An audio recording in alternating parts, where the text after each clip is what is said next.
Welcome to the World Cup 2025, Cobblemon's World Cup. We are in the semifinals, and today we will be kicking off the second match of these semifinals, the final match of these semifinals.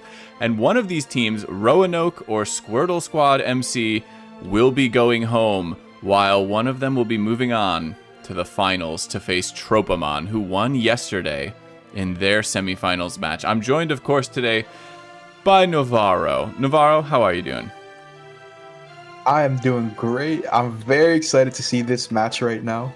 We have Roanoke, who, after losing game 1 in the tournament, they've since gone on an undefeated streak. So they're looking very, very powerful. They've got the momentum going. But the exact same situation exists on SquirtleSquadMC's side of the field. Both of these teams didn't have the ideal start to the tournament, but ever since that first round loss, both teams have just been unstoppable since then. Now, one of their tournament runs is going to end today, while the other is going to be able to secure their place in the finals for Saturday, facing off against Cobblemon. And, that's what we're going to be here to see. Heck yeah. And are we at the point, basically, where Goldango is going to be picking our first format here, pretty much? Yep, we are about a minute away from the coin flip. Definitely a lot less. Let's just give it time. We see all the people lined up in the stadium. And just, we'll take a moment here to look at these teams. SquirtleSquadMC is looking very fashionable. We see some nice shades on their faces. They've got the shells out, and they've got the tails on. Oh, they look good. And over here on Roanoke's side of the field, it's a little bit sparse. But we do have the god of CWC Ambi, manager of Roanoke here, present today. A new name. A very confident name as well. Gotta love that. Gotta love the vibes from there.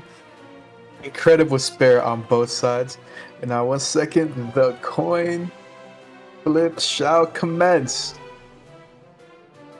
And I do see the rest of Roanoke up in the wings there. Of course, Angelic Teardrops, the literal angel mascot, perhaps, of Roanoke. And Goldango has thrown the coin. He's examining it.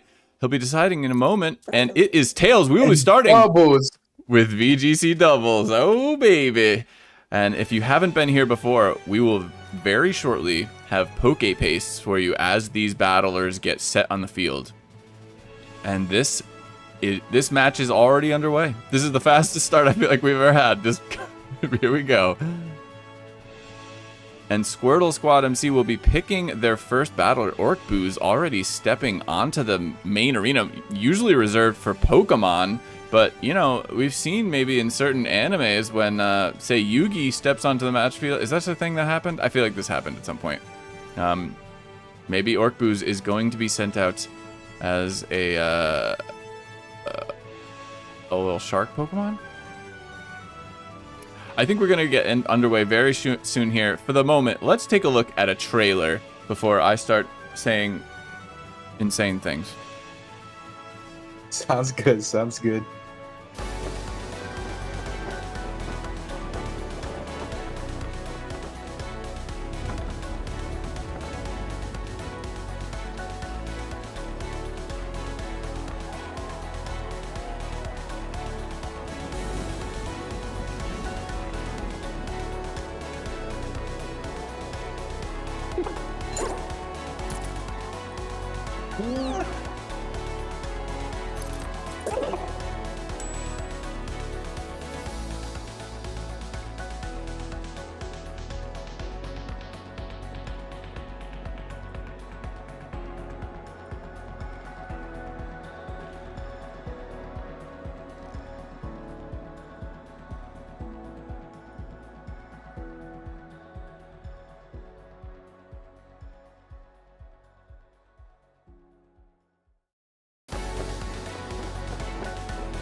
We are back here. You've seen the trailer, and we'll get the music going again. There we go. I did put a poll up in chat for voting Roanoke or SquirtleSquadMC. Right now, the chat seems to be pretty one-sided, but we do see some votes coming in both sides. And I know we have at least one of the team sheets already, but I'm not certain if we are ready yet. Yes, I did just receive the second one. Now let me get to exchanging these.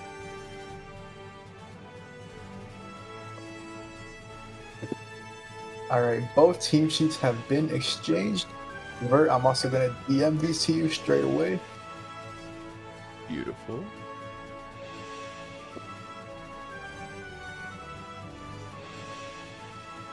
Oh, I remember both of these teams, actually. Yeah, it was a different battler that brought that Bruxish team. Okay.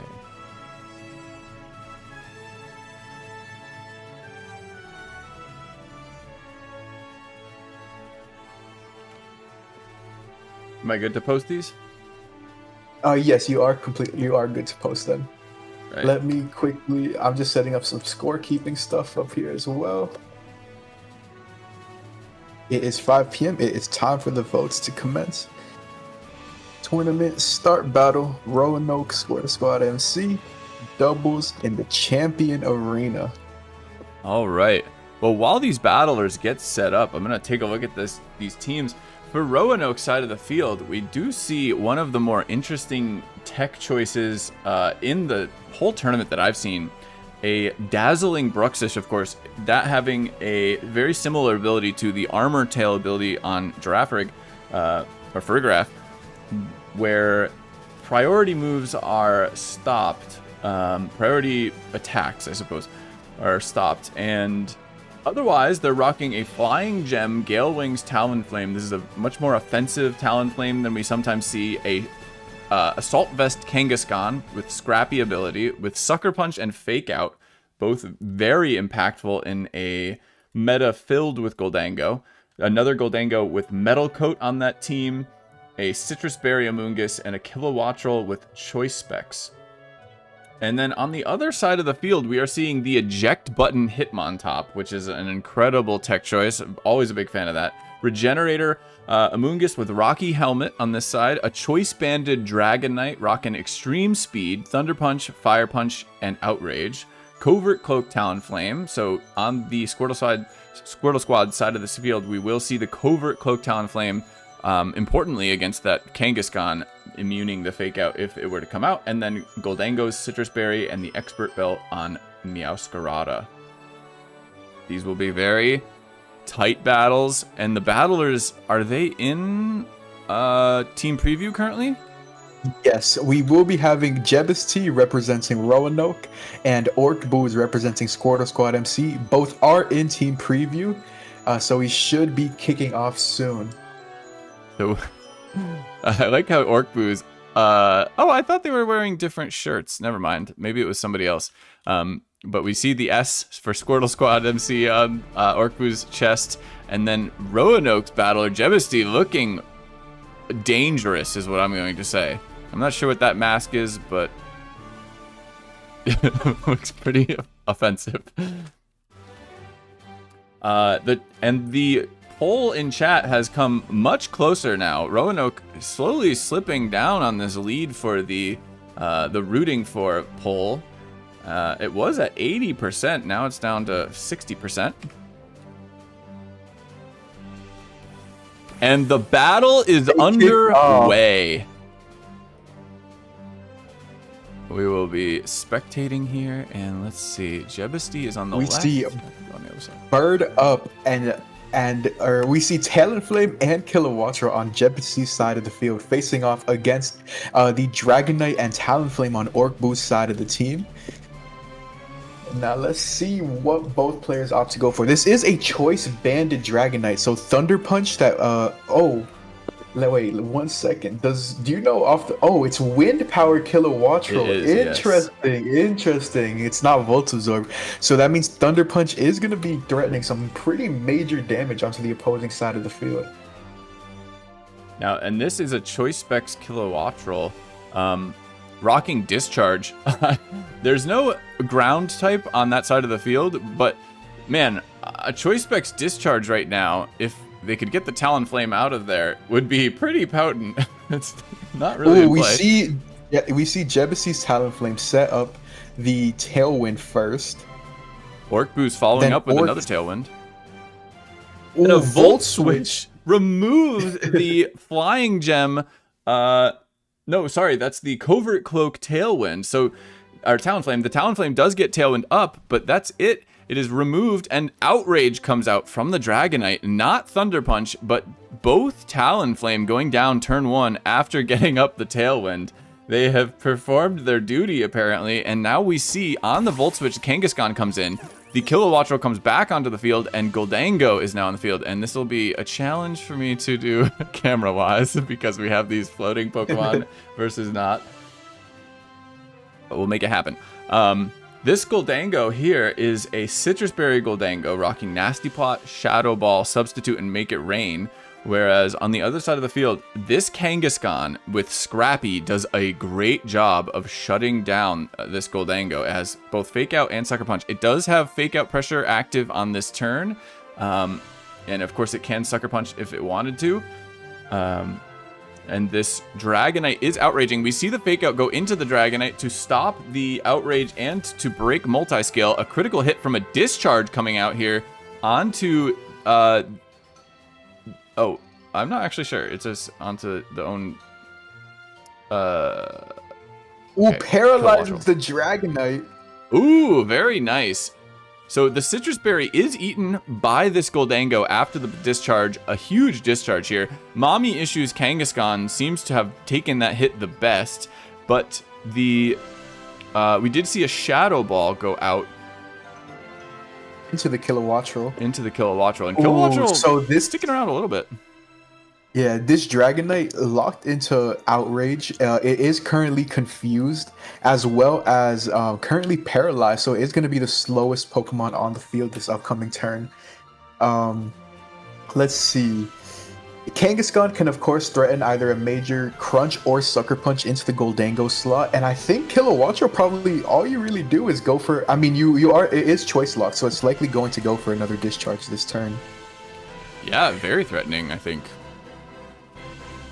We haven't seen the 4th Pokemon revealed for either of these teams, but the only Pokemon on... I'm trying to look quickly here at the side of the field, of Orkboo's side of the field. There's a Meowscarada potentially, or a Hitmontop, or a Moongus in the back. And I'm not sure what you would do here to protect. This Goldango is definitely in a bad situation, however. This scrappy Kangaskhan is threatening. And seemingly robust enough to potentially take another hit here. I wonder if the move... I mean, I don't think you would switch out your choice locked Pokemon. I imagine the Dragonite and the Kilowattrel both stay on the field to just dish out another hit. I think what's really going to be impactful this turn is the moves that both the Goldango and the Kangaskhan go for. You know, Goldango could maybe try to predict a Sucker Punch coming out and instead try to set up a substitute. I'm not sure if it's going to be able to take the Discharge well enough to also be able to set up a sub after the hit is done. I could see it's rough that it's... Oh, go on. No, it's rough that we did see a crit go out, but we're not exactly sure which Pokemon got crit. So it's true. Ooh, all of them. Dragonite hangs on. Another paralysis. The Goldango got paralyzed. The paralysis may have flipped the speed there, and Confusion self hit. An incredible. Wow. Just to quickly go back through that. Unfortunate. That is so unfortunate. That was a wild turn. This Kilowattrel gets a second paralysis on the far side of the field, not paralyzing their own Kangaskhan, of course. And then a paralysis goes onto the Goldango, slowing it down. Crunch comes out from Kangaskhan, taking down the Goldango, and then Confusion from the past Outrage was able to take out the Dragonite by itself, and Meowscarada is by itself now facing down 4 Pokemon. 3 Pokemon, apologies. A strong start here for Jebesty. Yeah, it is now. I believe that he still also has a Pokemon in the back, so it's going to be 3v1. Meowscarada looking to have to take care of everything else from here on out. Let's see. It is. I wonder which move you would lock yourself into. I'm guessing knockoff, most likely. This one is an expert belt, I believe. Oh yeah, you're right. I meant the Protean type. Oh, gotcha. Yep. Yeah, because if you lock yourself into knockoff, you aren't going to be resisting the discharge anymore. I wonder if that's true. maybe why you might opt to lock yourself into Flower Trick. Oh, we see Goldango come in. The Kangaskhan does go down. I'm surprised to not see a Sucker Punch there. Just for free damage. I wonder what it was going for. Yeah, I'm not quite sure myself. Maybe just trying to go for a headbutt. I guess they were predicting the flower or something going into the Kilowattrel slot. Kilowattrel is now no longer choice locked, so it is going to be free to go for something like a Hurricane. We have seen Hurricane miss in the past. Oh god, yeah. Yeah, so I'm not sure if you really want to play those cards there, but of course, Meowscarada can only target 1 Pokemon at a time, and I do believe that both of these on the field are threatening that one-hit KO on the Meowscarada. Hurricane does come out and misses. Knockoff goes into the Goldango. It does survive. The Metal Coat is coming off, and Make It Rain comes out, bringing Meowscarada to 1%. Lives on 1 HP. Oh man, this might be entirely dependent on if Kilowattrel lands. Hurricane comes out and does land. Whew. Whew. Man, you would not want to lose there on a double Hurricane miss. Well, it would actually have to be triple, I believe. But we do see Jebesty take the first match or game here in this set of 3 for the first match point. And Orkbooz and Jebesty will be going at it again, as this is a set of 3, a best of 3, in order for them to earn a point for their teams. Yeah, it was really cool to see the Kilowattrel be brought out. Those paralysis that came out throughout the course of the match was absolutely insane. It was what, 2 paralyses that came out on Dragonite and I believe it was the Goldango. When we saw the Goldango get paralyzed and it had to kind of flip the speed table between itself and Kangaskhan, I think that was a really, really crucial moment for Jebesty to be able to kind of capitalize on that and take out the Goldango without risking something like a Make It Rain coming out and potentially knocking out both Pokemon on the field. Yes, that was, I don't think I've seen, that was obviously a fairly lucky set of events. The Dragonite becoming confused after, I think, the second term of Outrage. The Fake Out interrupting the Outrage as well. It was well played by Jebesty. I wonder, that is a little bit of a chaotic strategy. But I will say, Orkboo's team doesn't seem particularly well built to take that Choice Specs discharge. So, and the Assault Vest Kangaskhan was doing a fantastic job of sitting next to that Kilowattrel. I like that strategy, and I usually come in here and say I wonder if the winner of that last game will mix it up, but in this case I actually think they don't need to. This is the first time I'm gonna say that, I think, this entire tournament. I would be curious to see whether they just push this strategy of beastly discharges and see whether or not Orkbooz can come up with something. Yeah, I mean, if you are Jebesty, I feel like you really do have to consider the fact that you did get a good couple of paralysis, confusion, self hits to all go through. There is that reality where if one or the other didn't end up happening, maybe you could have ended up taking a sort of loss over there. But you were able to go away with a win, and you're able to adjust your team based on what you saw happen in the match. And we do see a slight change here as Goldango leads instead of Kilowattrel, but otherwise similar leads out of Orkbooz. Now, I think in the past we've seen this Talonflame on Orkbooz's side of the field be extremely aggressive. I could be wrong, as it has been a long tournament. But yes, Jimmy Pop Bomb, which was adopted from another team, I believe. But this we'll see whether or not he decides to take on a shift in positioning here. I mean, this Gale Wings Talonflame is certainly threatening this Goldango, and will move first, even without the Gale Wings, likely. Yeah, I imagine maybe both Talonflames just try to trade Gale Wings. I wonder if maybe there's another reality where Orc-Booz maybe tries to extreme speed into the opposing Talonflame and then have his Talonflame go for the Flying Gym Acrobatics. Just to, you risk a speed tie, but it might be enough to just take out Talonflame and prevent Gale Wings from going up. I mean, Tailwind from going up on both sides. But I'm sure that might be a riskier play that is, of course, entirely dependent on if you win the speed tie or not. Yes. Yeah, this Goldango doesn't seem safe to me either. A Flare Blitz, the Talonflame is going to be faster unless, of course, the Tailwind goes up. And as you say, if you can... I suppose you can't stop it, but... even then, it would have to substitute, I suppose, to really keep itself safe. So let's see what these players are up to, as they will have to adapt here. They need to figure out a different setup going in. Of course, this Dragonite Choice Banded can just go for Outrage, as it did last time, but now we do see a swap to Bruxish as Tailwind comes out on Jebusty's side of the field. Orc-Booz uses a Flare Blitz into the Bruxish, predicting that the Flare Blitz was coming. The Bruxish hanging around handily, but Outrage does come out and take down the Talonflame again. Similar setup to last time, and this time now we have priority denied, so potentially expecting that extreme speed, the Bruxish comes onto the field, but not able to help out in the same way as one would like. And here, Kilowattrel is next to a much less able-bodied partner. This Bruxish is not going to like a discharge. Yeah, it's definitely not going to appreciate it. I wonder, maybe we see the Kangaskhan switch right back in on the where the Bruxish is currently at. That way the Kilowattrel is kind of able to go for that discharge a lot more freely. We could see a Volt Switch as well into this Talonflame to remove it. There is now no more Gale Wings, and there is a Tailwind up on Jebusty's side of the field, so I believe that this Kilowattrel will be able to take it out if it wants to.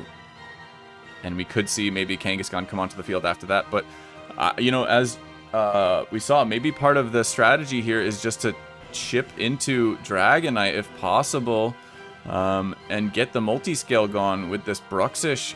I don't know. I have no idea what Bruxish's stats are, actually. I have nothing to say about that. But it does have Aqua Jet, so it can do something, I believe, to chip into there. Break the multi-scale before the Kilowattrel attacks, but it'd be going down in the process. It's definitely an interesting position. I do think Orc-Booz has a better position right now. His Talonflame is, of course, at risk of being KO'd by the Aqua Jet and by the... Ooh, doesn't go down to Aqua Jet. Volt Switch out onto the Dragonite.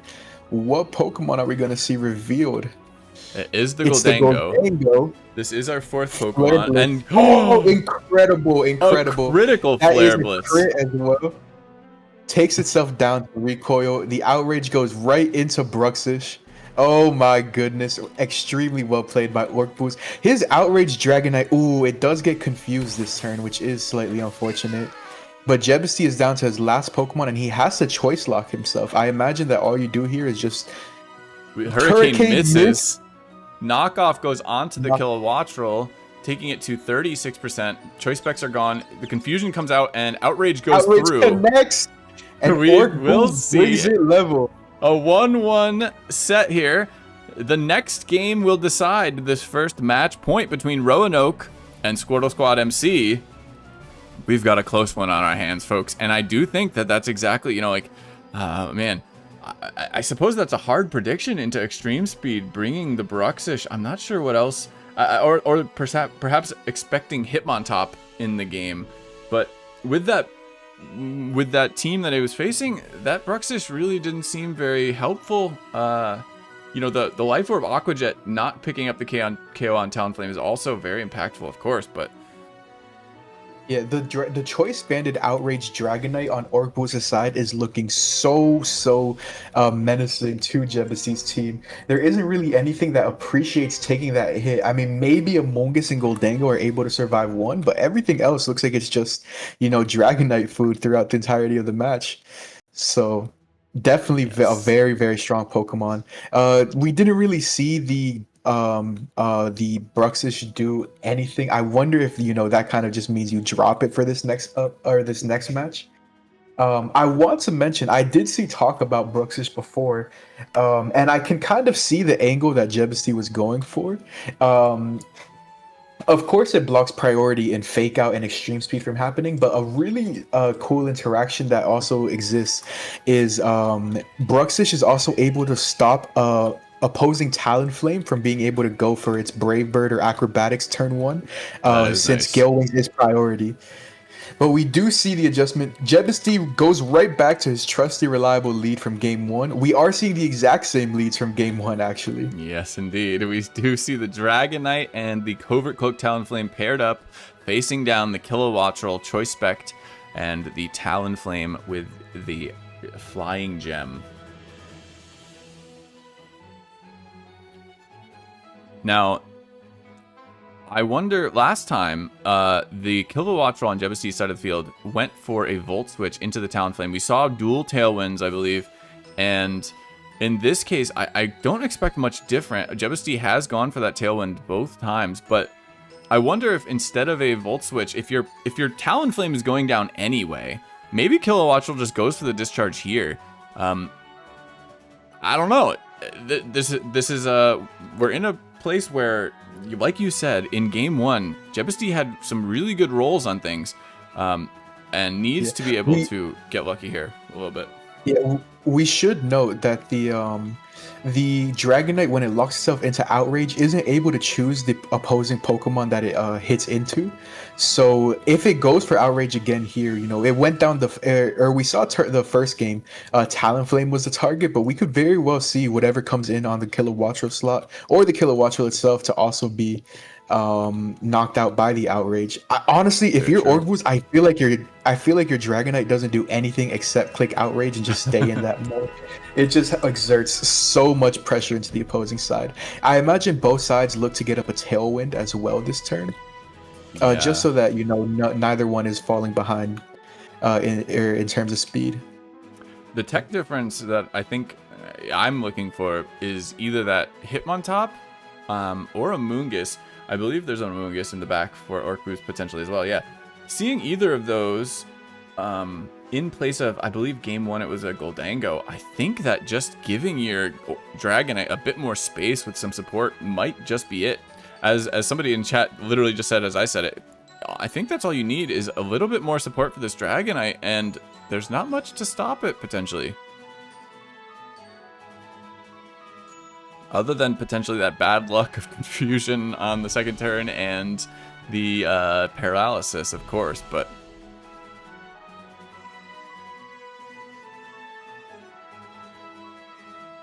we do see a Tailwind. Powers up the thanks to Wind Rider. Volt Switch onto Jimmy Pop Bomb. Down goes the Talonflame. Both of them were able to get that Tailwind set up. Now let's see what Jebusi brings in. Is it Goldango maybe? It's the Amoonguss. Outrage into the opposing Talonflame. Takes it down in one hit.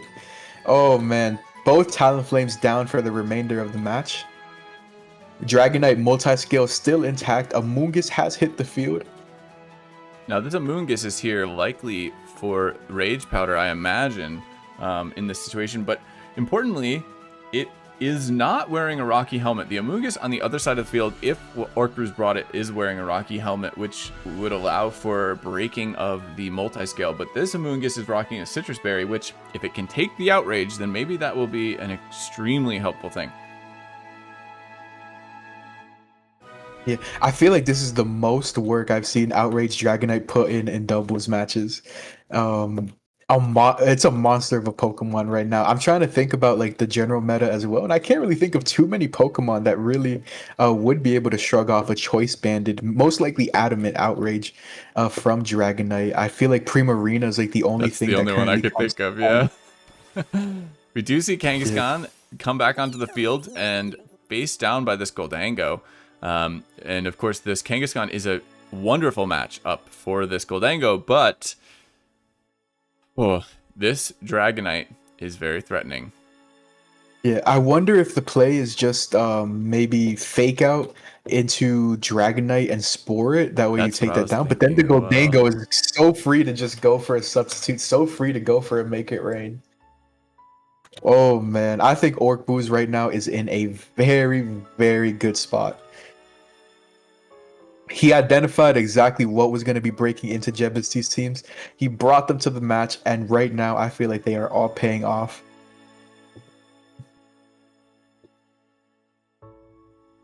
Keeping that multi-scale intact for Dragonite is also huge. I guess if the yeah, I feel like your move has to be fake out into Dragonite just because not only do you want to stop it from going for the outrage, but you also do want to try to put it to sleep. As you We say, do see Goldango set up the substitute. the Spore does Dragonite go out. goes to sleep. Dragonite is asleep. It will be able to refresh that outrage later. Not the worst thing. It's not, you know, it's still a fairly bulky Pokemon here. But, of course, this does land us in a... Oh, we're already on to the next turn as Crunch comes out into the Goldango substitute. It does fade it. Nasty Plot does come out from the far Goldango as Kilowattrel comes onto the field and Dragonite eats its first turn of sleep. That was the fastest turn of VGC we've had so far in this entire tournament. I'm confident. The first time ever that it was back-to-back. Yeah, that went right back. Oh man, I wonder what you do here. That Dragonite, I feel like the scary thing is that it can wake up at any single moment and just nuke something on Jebusty's side of the field. Well, this is let's see. This is I think the last turn of Tailwind, and so we will see, I'm sure, a Wind Powder discharge or whatever. That we'll see the discharge come out from this Kilowattrel, I believe. And this Assault Vest Kangaskhan, while helpful, I expect to see maybe a Sucker Punch. I do think that the Kilowattrel doesn't stay alive, though, if it gets hit by this Goldango right now. And that's before we consider whether or not Dragonite wakes up. Yeah, honestly, I don't think anything could... I don't think the Goldango goes down this turn. It has a Citrus Berry intact.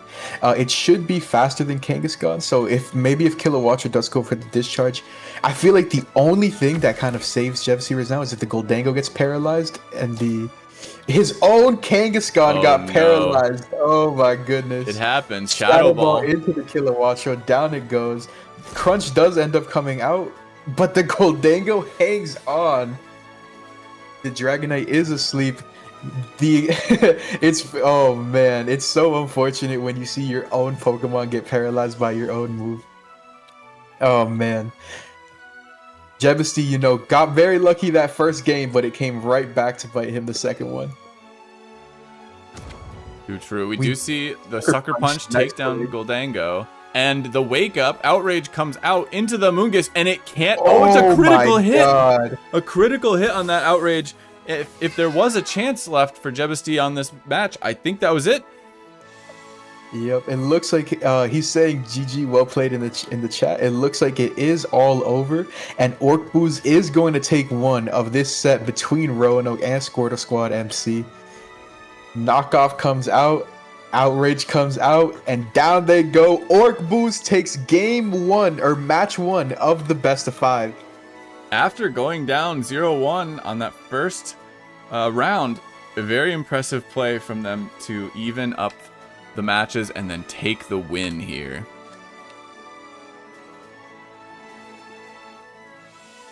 Yeah, very nicely done by Orc Booze to flip over, you know, the game 1 loss, and be able to make it all the way back by winning game 2 and game 3.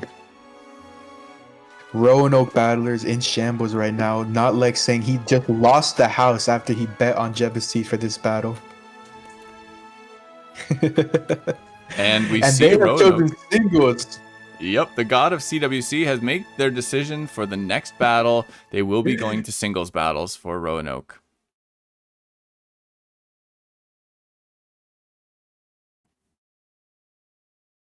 Now, taking a look at our spreadsheet for players who have been performing in this tournament, Trying to look for my Roanoke battlers. I see Ambipongus at 1-0.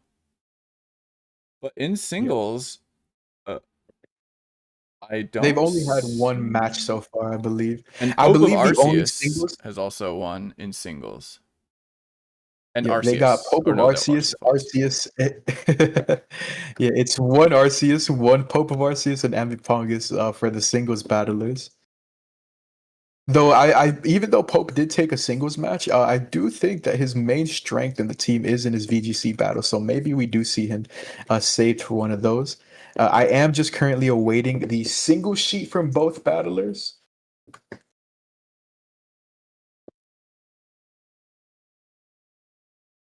You do see the manager for SquirtleSquadMC there. I'm sure having some encouraging words and stylish ones behind those glasses as well for their team after taking that round 1 win here.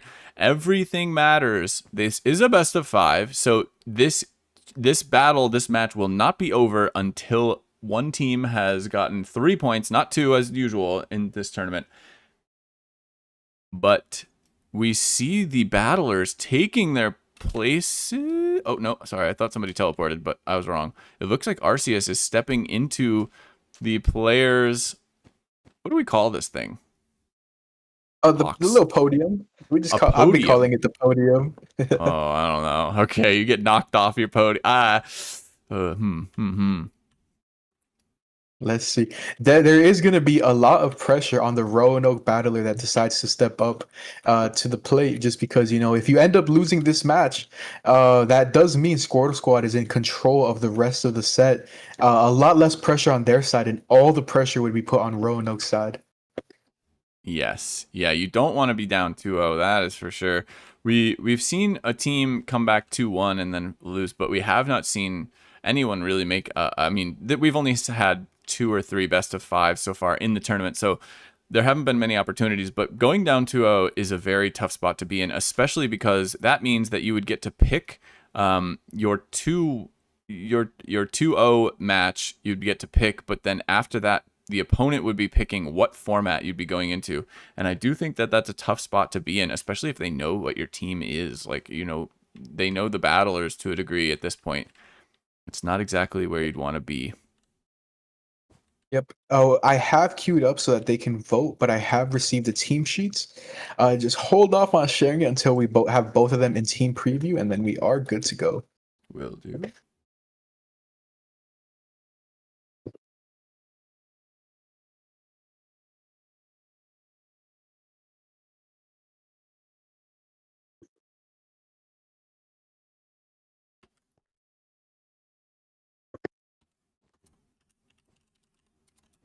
Oh, we apparently lost our music. Let's see if we can fix that. Oh, now I do want to mention as well, in the last round, Roanoke's previous opponent, Eevee Empire, was knocked out of the tournament. They are SquirtleSquadMC's sister server, so if SquirtleSquadMC is able to pull off the win, it does mean that they successfully avenged their fallen companions. So there's a lot riding on the line for SquirtleSquad, looking to take out Roanoke the same way that they took out their their friends from the past rounds. Yes, and on the other side, I'm sure Roanoke is trying to sort of it's cut the head of the Leviathan in this metaphor. If there are two heads of this, they want to take them both off, I'm sure. Now, these players are in team preview, I believe? Yes, so you can share the team sheets now. I've sent them to you. The first is in chat, and Roanoke's is coming up. On these teams, on SquirtleSquadMC's side of the field, we see a Meowscarada, a Sirfetch'd, a Goldango, Donphan, Dragonite, and Garganical. And on the other side of the field, for Roanoke, we see the November Rain, Hisuian Samurott, a Meowscarada, Dragonite, Avalugg, Ferrothorn, and another Garganical. So there are some important tech choices here. The Ferrothorn difference here versus the Donphan, and we have Donphan versus Avalugg. Just just on paper, it looks like Mega Man has an incredible matchup into Ambipongus' team. He did bring the Surfetched, which of course has moves like First Impression. It has moves like Meteor Assault. First Impression threatens an immediate one-hit KO on both the Meowscarada and the Hisuian Samura on the opposite team. And ooh, he does end up leading with it. The match has begun. Oh man, and if it goes for Meteor Assault, it's also going to be doing massive damage into shoot pretty much the entirety of Ambi's team besides Dragon Knight. So this Surfetch might be putting in a ridiculous amount of work this match. Well, we start off Mega Man representing SquirtleSquadMC and God of CWC Ambipongus representing Roanoke. As Lord Farquaad faces off against Live and Let Die.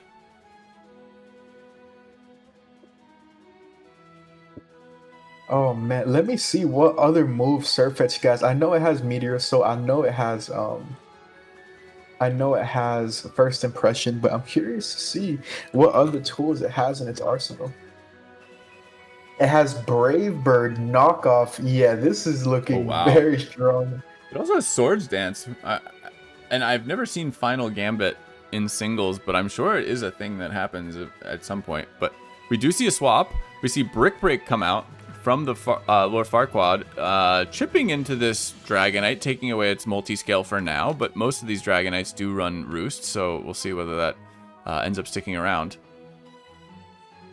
Yep, I mean, Dragonite was your safest play when facing off against this, against Surfetched. Curious to know what item it is. I wonder if it's something like Choice Band for just immediate power, or if it's running potentially Choice Scarf. I don't think that we're going to see the item reveal quite yet.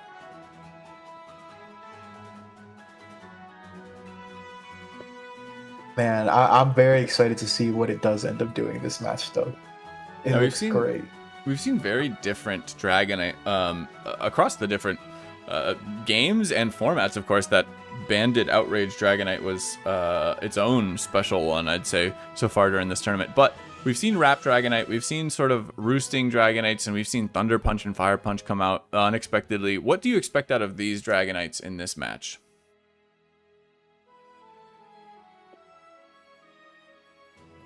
I feel like we're very likely to see I feel like looking at Ambi's team structure, I can imagine this being a more defensively oriented Dragonite. Probably going to be Hurricane misses. Big not miss. that it would do too much damage, but that is a rough miss. Hurricane on Dragonite, very interesting choice. I'm trying to think immediately about what it is meant to threaten, but this does look like it is going to be a much more defensively oriented team on Ambi's side of the field. So I'm guessing that this is probably also rocking Roost. I can predict Thunder Wave very likely. The chat is now, also going off just about special attack, yeah. Yeah, special attack Dragonite. Let's see what moves. Hurricane is really its only special attack. I'm curious to know what the other one might be. Potentially Fire Punch for coverage. Because I can see Ferrothorn being a big threat into Ambi's team, so I feel like that's likely what he's accounted for as his second stab. We see the Salt Cure go into the Meowscarada. The Meowscarada losing about a third of its health here on switch in as General Rock the Garganical is under heavy pressure.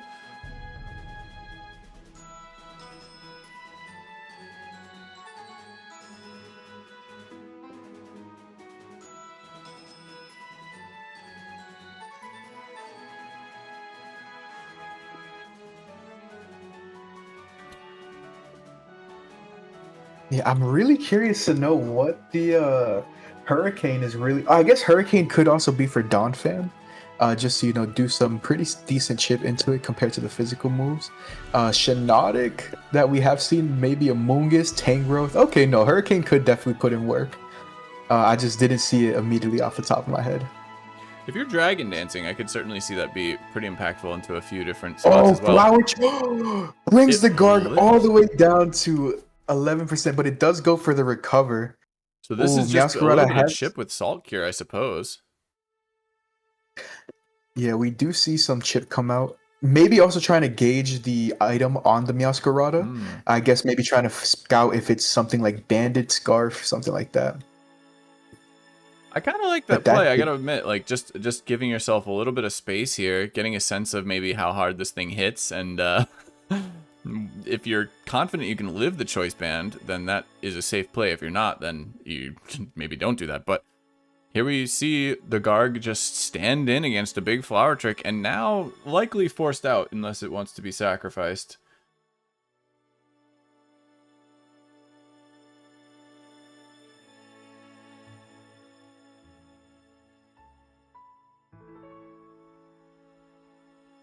Yeah, that was some crazy damage. It's almost certainly going to be Banded Meowscarada that does damage.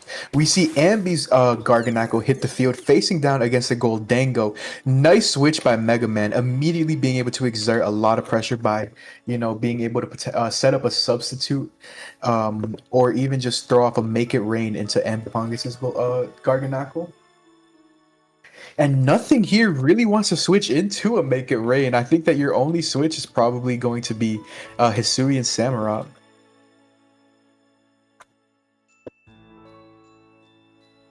These singles matches, they can be very slow and very methodical at times. I feel like this one is going at a pretty good clip so far. I'm curious to see whether or not this Avalugg and the Ferrothorn, the Donphan, whether they stand to give much sort of stalling opportunity here. But I get the feeling that these two battlers are going very pretty aggressively against each other. And I'm looking forward to seeing how these two teams can navigate around each other. We've seen very little out of them so far.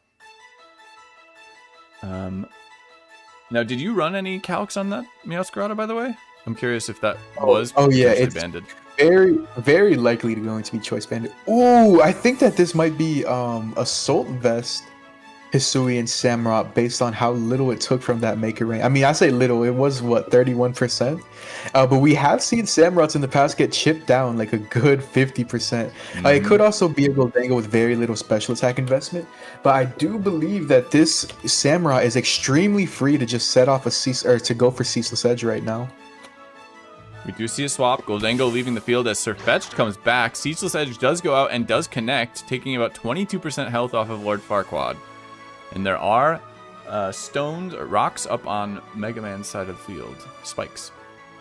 Yeah, I imagine if you're Ambi, all you end up doing is just go right back into your Dragonite, because it can take the hits from Sirfetch'd. It can threaten with Hurricane. I imagine if you are Mega Man, you just go for the knockoff, trying to remove the boots so that if your Garg sets up Stealth Rock later, it's going to be able to, really prevent that Dragonite from ever being able to take advantage of its multi-skill over the course of the match. That does sound like a really good choice. So it's going to be remaining on the field until Mega Man gets his Donphan in and is potentially able to rapid spin it away. Ambi doesn't have any spin blockers. So Donphan should be able to go for a rapid spin on pretty much anything that I guess it wouldn't really appreciate going for it into something like Ferrothorn, Meowscarada, or Hisuian Samurott, but I do predict that we are going to see it go for it at least once. Now, Dragonite has lost its multi-scale as well, so I like the knockoff play a lot, but I wonder how heavy it can actually hit. I mean, with a big Meteor Assault, with something like... I don't know how fast this thing is either. It's not very fast. I guess it gets outsped by most things. So Dragonite does come onto the field as First Impression goes out, bringing Dragonite down to about 81%. I gotta say... that was a really aggressive play by Mega Man to go for the First Impression. I guess he predicted the Hisuian Samurott to stay in, maybe try to see if Ambi would call his bluff. We see Dragon Tail come in. Does it land? It does land. It does connect. Oh wow, that's huge chip for the on the Garg, because it's now going to be taking 2 rounds of spikes, 24% damage in total, plus the Dragon Tail. That was a really nice Dragon Tail from Ambi. And what, do you just go for Hurricane here? We do see the Rapid Spin, as you said. Dragonite just 69%. Speed up on the Donphan, and we do see Hurricane come out. Connects to 37% health. Big hit. Wow, this hurricane did massive damage to that Donphan. Donphan, I believe, can also just go for something. Does Donphan get head smash in this? Is that crazy? No, it doesn't get head smash. It just doesn't get head smash. We could see maybe a knockoff, double edge, one of those options head into the Donphan, but I think that more than anything, Dragonite is extremely free to just get off a roost and be able to set up, or I mean, be able to restore its multi-skill. Those were two huge turns for Ambi. For those thinking that Ice Shard might be incoming, there are no TMs in Cobblemon currently, so there will be no Ice Shard from this Donphan. We do see a knockoff come out. Ooh, Dragonite nice knockoff just below half and did go for the roost, so it is back to 96%, but unlikely or unable to get its multi-scale back here, and likely in the future will have trouble if any spikes do go up on that side of the field. Yeah, importantly to note, the Donphan is also faster than the Dragonite right now. I wonder if you just try to maybe power through it with double edges. Like try your best to get it to not regain its multi-skill over the course of the match. Yeah, I mean, if a Hurricane misses here as well, I mean, very real threat here. 70% accuracy without the rain. You never know what could happen. I do expect that there is a little bit of an incentive to keep your Donphan around, I would imagine, for Mega Man, as there is still a threat of more rocks to come, spikes to come.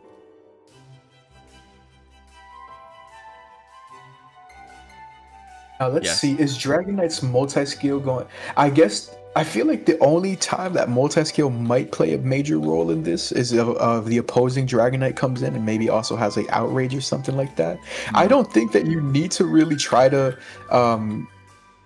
I don't think you need to roost here if you're Ambi, you know.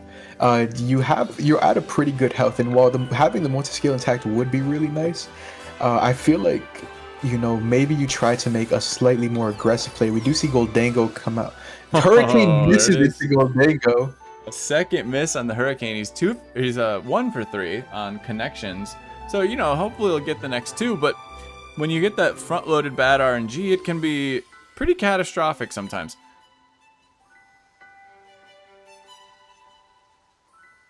I imagine that all we're gonna see is the switch right back into Hisui and Samurott. The Dragonite the Dragonite definitely doesn't have anything that's gonna immediately threaten this Goldango. I believe we've seen 3 moves so far. It's been Hurricane, Dragon Tail, Roost, and I don't know if we saw a 4th. I imagine that it's probably Thunder Wave on this kind of set. That's what I would predict. It could be Fire Punch. Heroku commanding Dragonite down. Unfortunately, Dragonite not listening. Clearly ready to outrage. Now, in this moment, is this a spot where you potentially see a Goldango setup? I mean, I don't know whether... If Goldango has substitute, this is the freest substitute of its life that it's about to get right over here. Yeah. But it could also just try to dish out a big hit. Something that we've seen a lot of times in the tournament is Samurott Hisui has consistently been a response to opposing Goldango. But we've always seen a Goldango eventually be able to muscle its way through just by spamming it, or like by breaking it down with Make It Rains. So I feel like if anything, we probably are just going to see this Goldango go for a Make It Rain, because you know, you don't want to take that 25% chip from like maybe trying to set up a substitute.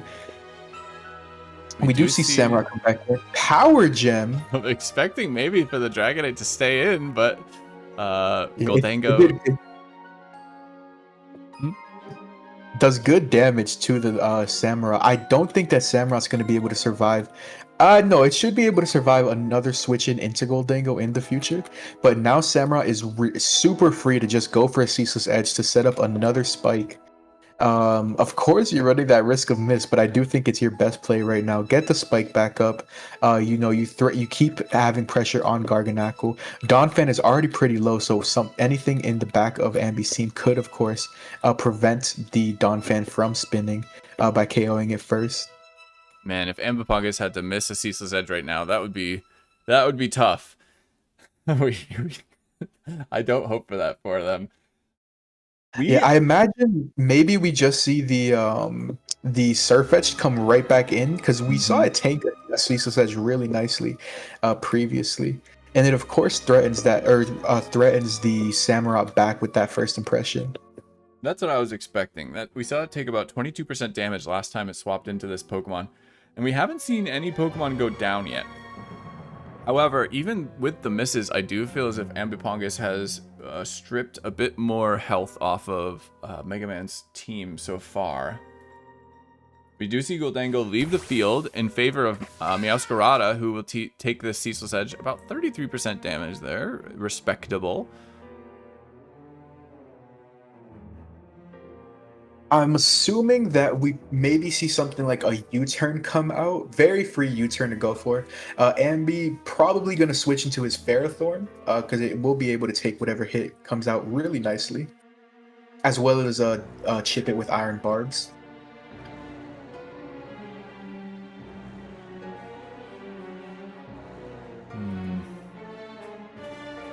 Well, these two are having a chess match so far, I would say. Good counters all around, seemingly, for the teams. And Lord Farquaad, the Surfetch, not being able to do quite as much damage as he'd like, I'm sure. I'm not sure if that Pokemon will be turned on if Dragonite can be removed. So, right now, is there anybody else on that team that can swap in to the Lord Farquaad Surfetched? Or is Dragonite sort of the only answer? Dragonite is the only answer to the Surfetch throughout the course of the match. We do see the Ferrothorn come out. U-turn comes out. Iron Barbs does activate. So Meowscarada is going to take that chip. That could be very interesting. I imagine that either I guess Surfetch could come right back in to threaten with a big fighting type attack. Dragonite, if it has Fire Punch, can also threaten the Oko on Ferrothorn. I doubt Garganacl would ever try to come in to try to maybe recover in front of the Ferrothorn. I don't think that that'd be a good play, because of course there's Gyro Ball, there's Iron Head, there's Power Whip. I imagine that we're either going to, I guess Goldango could come in. He has Mega Man has a lot of options. It just depends on what he wants to, how he wants to position himself. 24%. Oh wait, is that 24 or 22% damage? That feels like a lot from the Meowscarada. Agreed. If this is a, I guess it's in range of regular Scarf Jaw. Oh, it all depends on the EV investments of this Ferrothorn. But if one of the most common investments is just max attack or max HP, max defense. So if that is max HP, max defense Ferrothorn, it's very likely that this is a choice banded Meowscarada as well. Interesting. Now there is, I don't know what the answer is here, and seemingly Mega Man is taking his time to think through this U-turn here, maybe thinking a few turns ahead.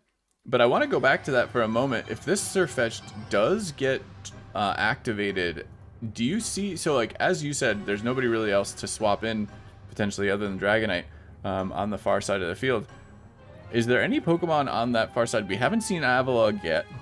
I'm not seeing any potential like real problem matchups otherwise like this for the Dragonite Farfetch'd, but we do see Dragonite come in to face this Ferrothorn, potentially threatening a big Fire Punch here. Ferrothorn leaves the field as Avalugg comes in. Dragon Dance being set up by Mega Man.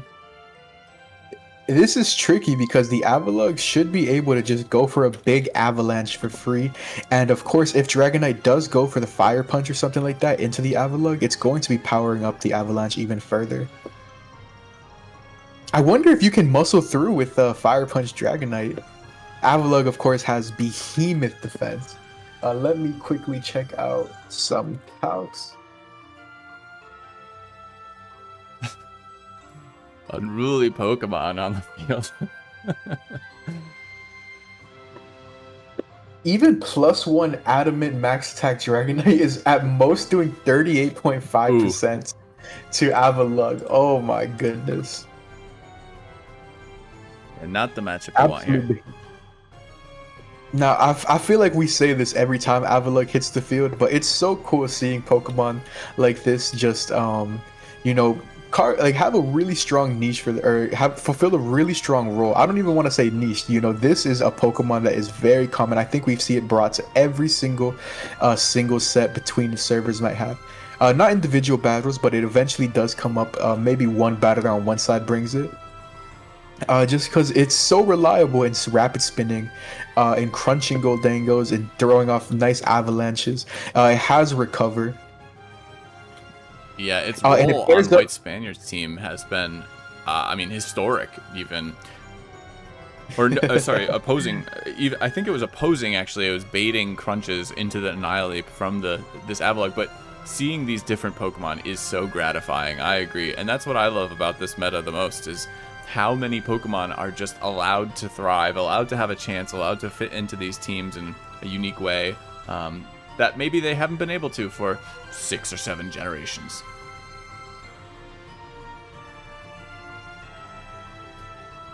Get a lead out.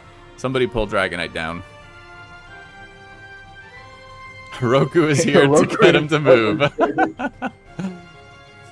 Oh no.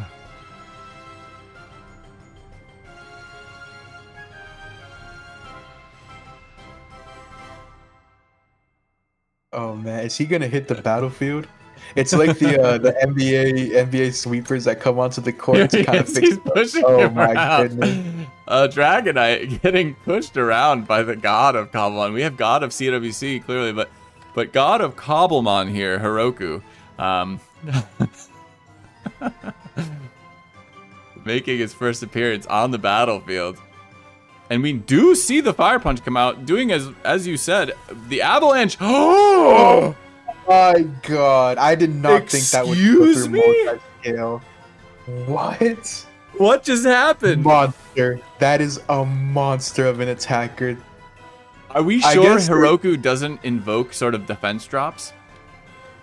Dude, that was insane. Hold up, let me count that. Yeah, I'm blown away at what just happened.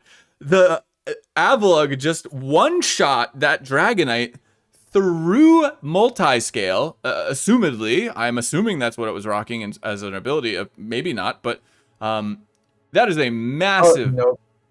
Yeah, that is very on board Oh man, especially against a very offensive. Now the guard does get its recover off, so it was able to restore its HP. But now Meowscarada, it's facing it down, and Dragonite is now down. I think it's very free to go for either the Flower Trick or Knockoff now, depending on what Pokemon Mega Man has in front of it and what move Ambi goes for. We could see a KO. Come out. Knockoff, of course, threatening Goldango on the opposing side. Able to pick off probably able to pick up the Surfetch. Somebody teleport Bunny, and he just logged in. They just logged in into the middle of the... Oh my goodness. No, minus 1 point for Tropomon. This is a penalty that Tropomon will receive in the finals. Yep. Yeah, I think as I said, I'm pretty sure Heroku maybe broke the multi-scale himself, pushing that Dragonite around, as Avalok was able to absolutely demolish it after taking a fire attack and dishing out a big avalanche in return. That was something I did not expect to see today.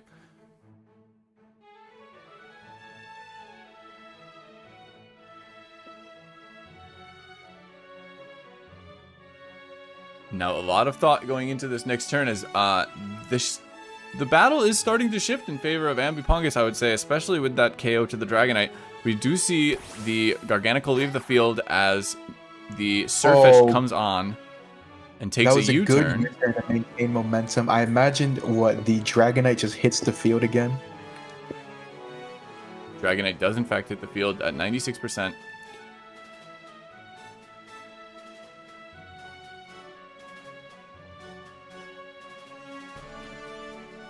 And this Surfetched is on a bit of a timer as it is taking spikes damage on entry here. Yeah, I'm really curious to know what item it is.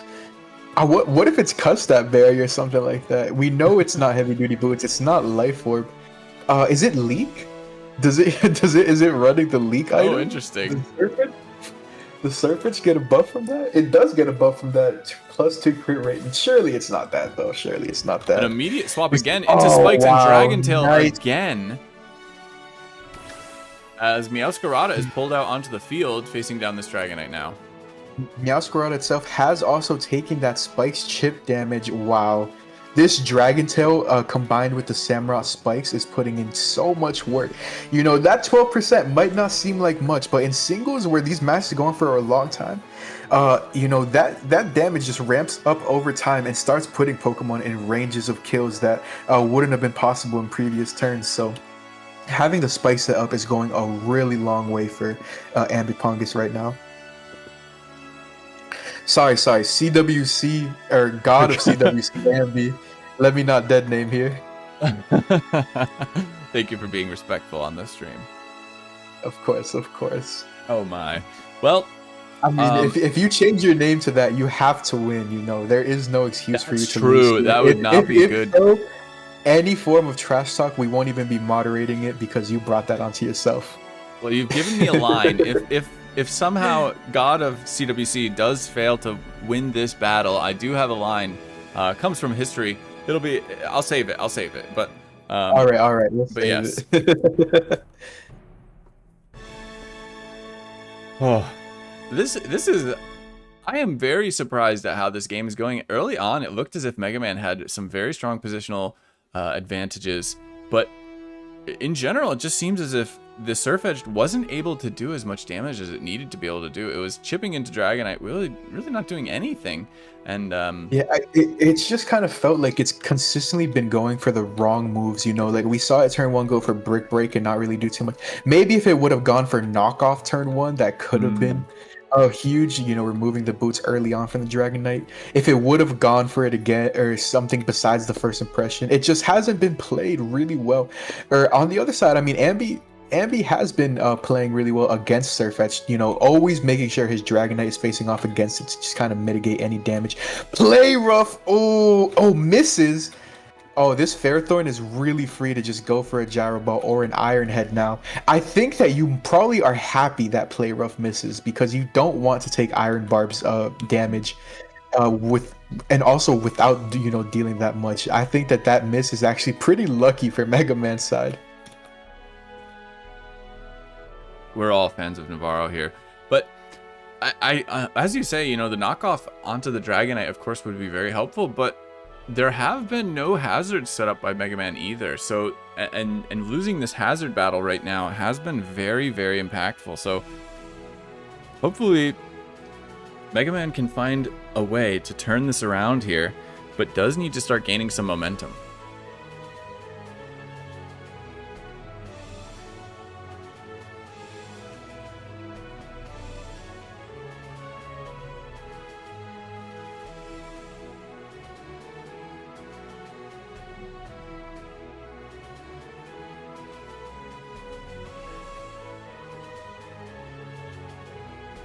Now we sit and we wait for these battlers to decide what their next play is.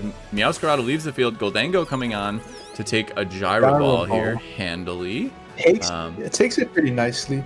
We did suspect that this Goldango was a lot more defensive earlier on, and by taking that little from Gyro Ball, it definitely confirms that this is a much more physically defensive Goldango rather than for specializing in special attack. It is running we don't see leftovers on it, so I guess no item reveal quite yet. And Hisuia's Samurai, it's going to be able to switch in one more time, but it's definitely going to die, or it's definitely not going to be able to do that again anymore. And, you know, that might just be one of the moves that really unleashes the Goldango for the remainder of the match. We do see Shadow Ball come out. The Ferrothorn stays on the field. Gyro Ball comes out again to 32% on this. Wow, it Goldango. eats that. It ate the Shadow Ball real handily. So this has special defense. Okay. So if this, all right. So taking that little does lead to me to believe that there is a tiny bit of special defense invested into the Ferrothorn. So it's pretty likely that the Meowscarada wasn't choice banded because it does still fit the roles for something like Jolly Choice Scarf. But yeah, both Pokemon doing a lot less damage to each other in this match than we have seen in the entirety of the World Cup so far. Usually we see Gyro Ball do like 40% to a Goldango and Shadow Ball do like a good 40%. Down goes Oh, Surfetched. Wow, I guess he was predicting or I imagine Mega Man probably was like, the Ferrothorn should switch out, predicting my recover here. But in comes the Donphan. Should be, does it have Fire Fang? It does have Fire Fang. We might see that come out. Maybe he also tries to go for a Rapid Spin to get that annoying spike off the field. only got about one turn to do something in it, and we do see the Rapid Spin. The spike is removed. And we have seen this Donphan outspeed this Dragonite with one boost from Rapid Spin before, so it should be going first, but if a Hurricane can connect, this Donphan will be going down. Now, I'm curious to know these battlers' stats. I believe Ambi has only played one match. I think Mega Man might be 2 matches in, if I'm not mistaken. Just going to quickly look through the logs, but I don't think I've seen either player in this tournament lose in this match. I mean, lose a match yet. So this is one of those heavyweight battles that we get to see now that we're closer to the end.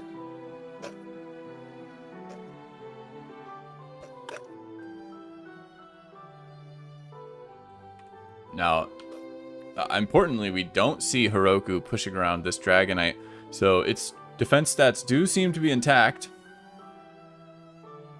And whether or not Mega Man can come up with something big here remains to be Donphan, seen. of course, at risk of being taken out by the Hurricane. Ooh, are we going to see it connect? Oh, Dragon Tail phases it out. If the Garganacl comes in, it's so free. Oh, Goldango comes right in. Now, that Dragonite already had its boots knocked off, so that knockoff wasn't at full power. We may see a Roost come out of this Dragonite. We could also see Recover come out from Goldango here. Dragonite switches out, in comes the Ferrothorn. We do see the Recover on Goldango. Oh, and I don't think you really want to have your Ferrothorn facing down Goldango right now. If this is Nasty Plot, we have seen Nasty Plot if I'm not mistaken. Let me just I think you might be right very early on. I might be confusing it. Maybe that was only in the double set from earlier. See, Power Whip into the Donphan. Down goes Donphan. If Ambi sets up a spike, it's going to be there to stay. Not sure if he'll have a lot of opportunities to do it anymore. Oh, man. Great Power Whip from Ambi. The Garganacl comes in. Maybe going to try to Stealth Rock. Maybe go for Assault here. But it's also going to be it's going to have to take that Power Whip as well. And, Ferrothorn, everybody knows it for its great defense, but this Pokemon has a really nice attack stat to it as well. So those Power Whips and Gyro Balls are nothing to scoff at. Gotta say, I can't see Rocks being that impactful at this point in the match. We're turn 30 and we're down a few Pokemon, and Mega Man's team has heavy chip into it. At this point, I fear that the slope that Mega Man's team is sliding down is a little bit insurmountable to climb back up.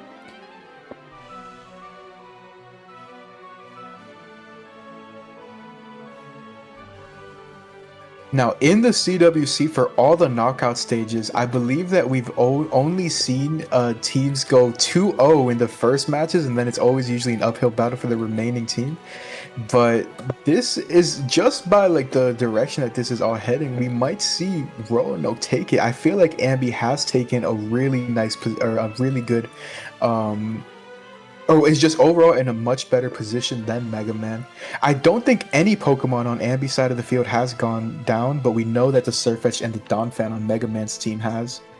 I agree with you. I think well as Dragonite, if I'm not mistaken. Yes, the Dragonite. Yeah, 3 Pokemon down from Mega Man, and Ampongus has preserved all of his tools, I believe. This match is looking like it's going to go 1-1 as far as we can tell. And yeah, it is too early to call it, but Ambi has, been positioning himself really, really nicely. We do see 2 Garganacls facing off against each other. Maybe we just see them stay in on each other, try to stall each other out for the remainder of these turns. Let's see, does this get Curse? Oh, it gets Iron Defense. I do know that. We do see a Stealth Rock setup that will not be coming down. Ambipongus has set up Stealth Rocks on Mega Man's side of the field here as the Salt Cure comes out from Mega Man.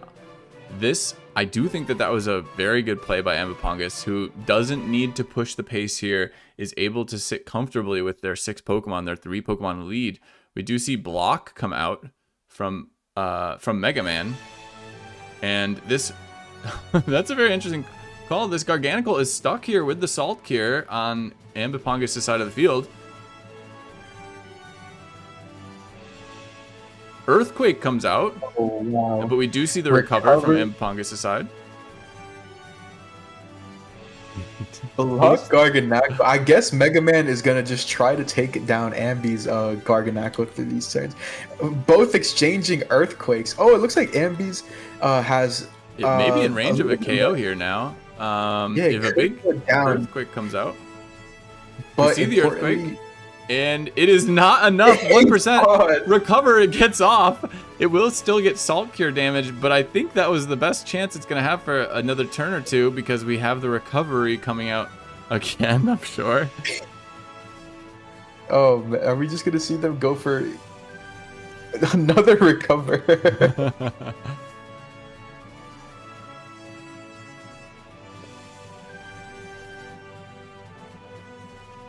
We're waiting for an Earthquake crit, maybe? This is 35%. That's likely too high for it to be taken out again. So we're in this still recover cycle here. 5%. That would have not been enough as well, actually. That was exactly 30% again. And now we do see the Garganacl go down. There it is. Okay. So Ambipongus has lost their first Pokemon because of a block Garganacl here. Did not expect that. Let's see. Meowscarada comes in so free to go for like any attack here. It should be able to pick off, but I guess you just lock yourself into knockoff because that's probably your best option here. Oh man, yeah, this Meowscarada is looking very dangerous now, because if it wins the speed tie against opposing Meowscarada, it's just gonna go for the knockoffs and finish off it could finish off the rest of Mega Man's team from here on out. Yes, I think I mean, I don't know what the strategy here is for Mega Man. I do think that there are extremely minimal options, and there is Stealth Rock damage now coming out. Their Meowscarada is very low, and their only other Pokemon, I believe, is Goldango.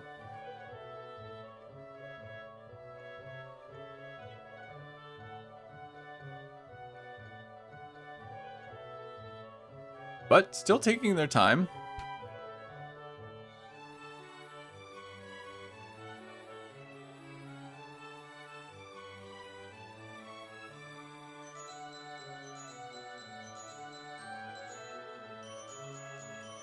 I feel like the only thing you go for here is knockoff. Yo, let me see, is a U-turn able to pick up a KO from this range?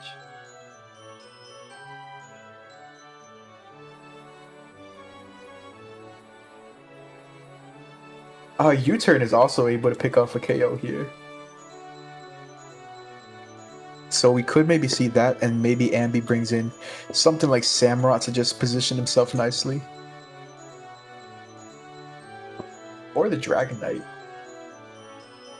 I don't know if Mega Man is going to be able to... Oh, he hard switched Goldango? And the knockoff does come in and removes Goldango. There's only 2 Pokemon left here, and I think both it was Choice Spark Goldango. Interesting. Oh, wow.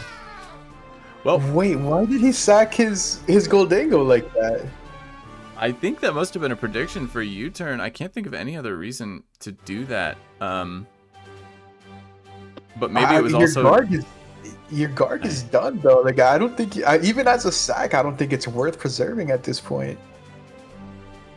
Yeah, and we see a U-turn come in. I mean, doing some solid damage, but I think this is over. I'm surprised. I'm a little surprised we haven't seen a forfeit. I mean, maybe we see the recover come out. Maybe there's room for something here. Meowscarada won't. It's just I don't think either Pokemon remaining for Mega Man is going to be able to muscle through Ferrothorn right now. Power Whip, does it connect? Critical hit! Critical, putting it to sleep. helping Oh, to man. close this game, as it was very much one-sided here at the end. Yeah. A great match throughout. But as we come down to the end, Mega Man, his last Pokemon does go down, and Ambipongus secures a win for Roanoke to tie this series up 1-1. We look like we're going to have a great match on our hands, as now SquirtleSquadMC will be picking the next format, and we will see whether or not we're going to doubles or singles next. Let me update these match points. Ooh, it's going to be singles again. And they want to go right back to singles. Now, importantly, I do think we've seen less single matches out of Roanoke throughout this entire tournament. So they do seem to favor doubles for the most part.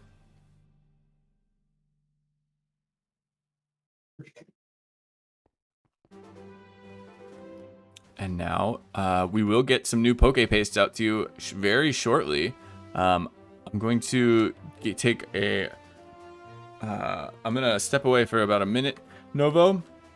Take your time. I'm still waiting on Poke Paste, so we got some. This is the first time that we've seen match 2 be 1-1. This could potentially be the first set that goes all the way down to 5.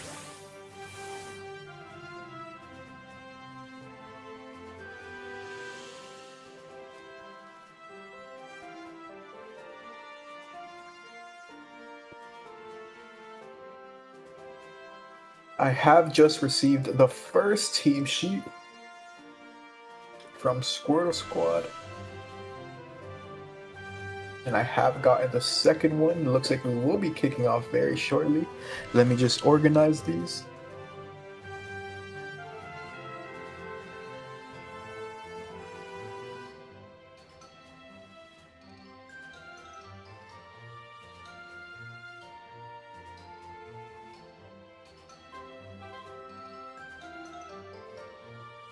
Ooh, it looks like we're going to have a really good match on our hands here.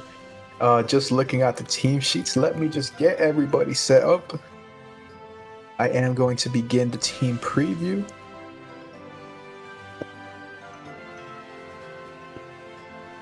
Sent them to Vert so that when Vert comes back, he'll be able to share it with you guys. Beautiful. Got them, and I'm sending them out. Yeah. First will be Take for a look Squirtle at these Squad. team sheets and let me know just what you think about these. Oh, interesting. Both are still sending their battler. We are gonna wait until it's they are in team preview before we share. Oh, yeah, totally.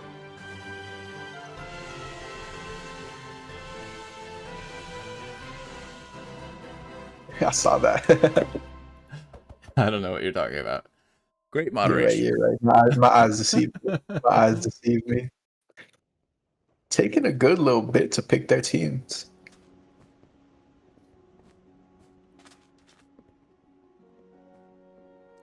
Now, on the field, we have Yip facing off. Yip representing SquirtleSquadMC facing off against Arceus.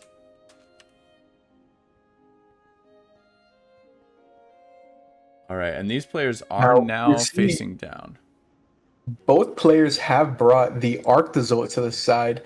Arceus is for the Roanoke team is going to be bringing Alola Ninetales. This is a very offensive team. This looks like just a Auroraville HO that Arceus is bringing. Yip has a more balanced team. Samurai Hisui, Arctozolt, Goldango, Chestnut, Garganacl, Slowking Galar. Oh yeah, interesting. I mean, I love seeing the Arctozolt, personally. Yeah, we see another Surfetched. Not sure how much work. Oh, I get. Oh, shoot. I always forget that Surfetched also has Scrappy. So it could hit into the Goldango with the big fighting type. It hits into the Garg and Hisui and Samurai and Arctozolt, all with some heavy fighting damage. So I think Yip has to definitely consider that. You know, make sure that his the Glow King is actually also at risk of taking knockoffs. Chestnut is going to be his wall against the. Oh, we see the lead. We see the lead. Yep, we have Goldango facing an air balloon Goldango, who is still in danger of this scrappy Surfetched on the far side for Arceus. I wonder if we're gonna see Meteor Assault. Surely we don't see Meteor Assault. This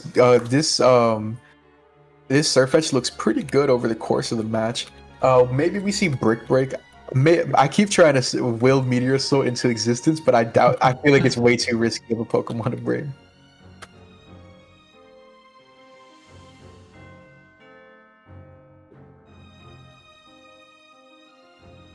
Oh, it's shiny Surfetched.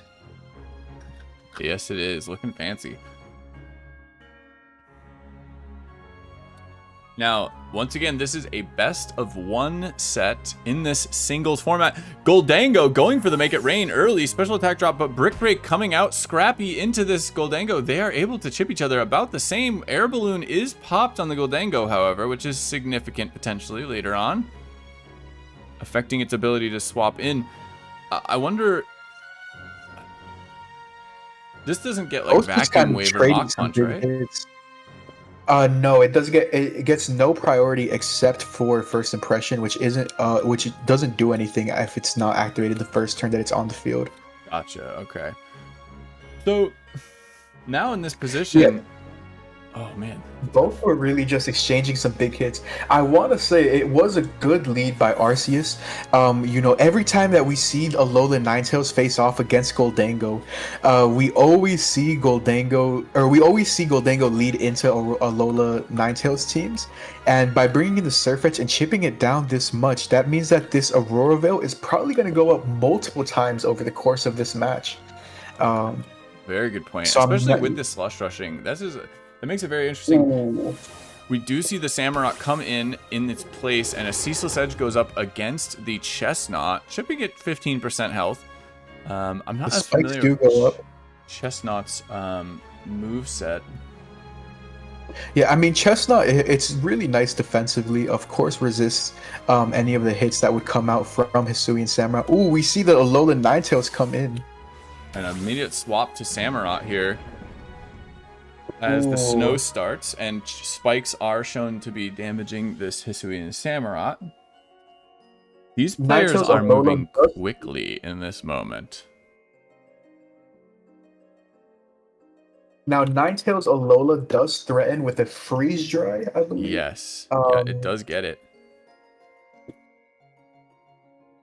Yeah, you know, right now, that Hisuian Samurott not really in the best position, you know, It's not going to do too much damage to Ninetales. Do we see Aurora Veil? We do see the Aurora Veil go up.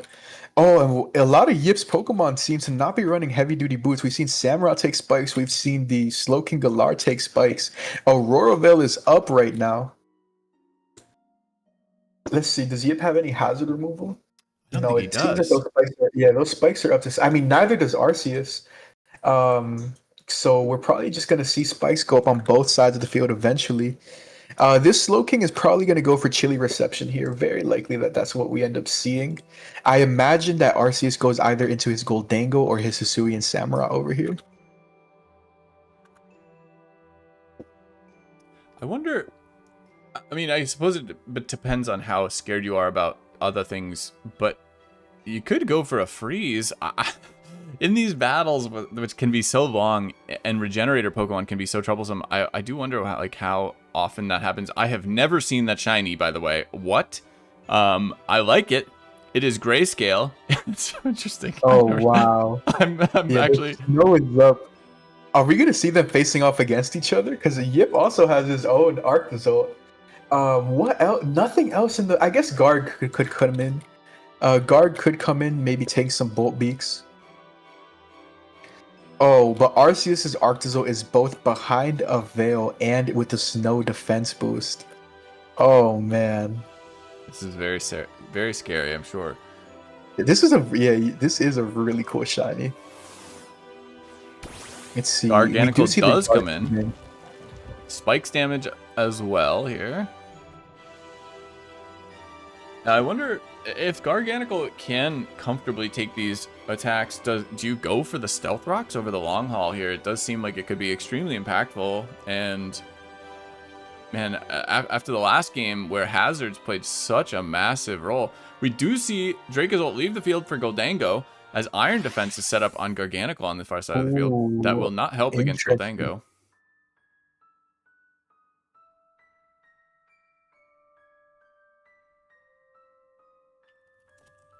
Now we have no item reveal, so we got no clue what this Goldango is. Oh, if it's substitute, this is gonna start posing a problem, I think.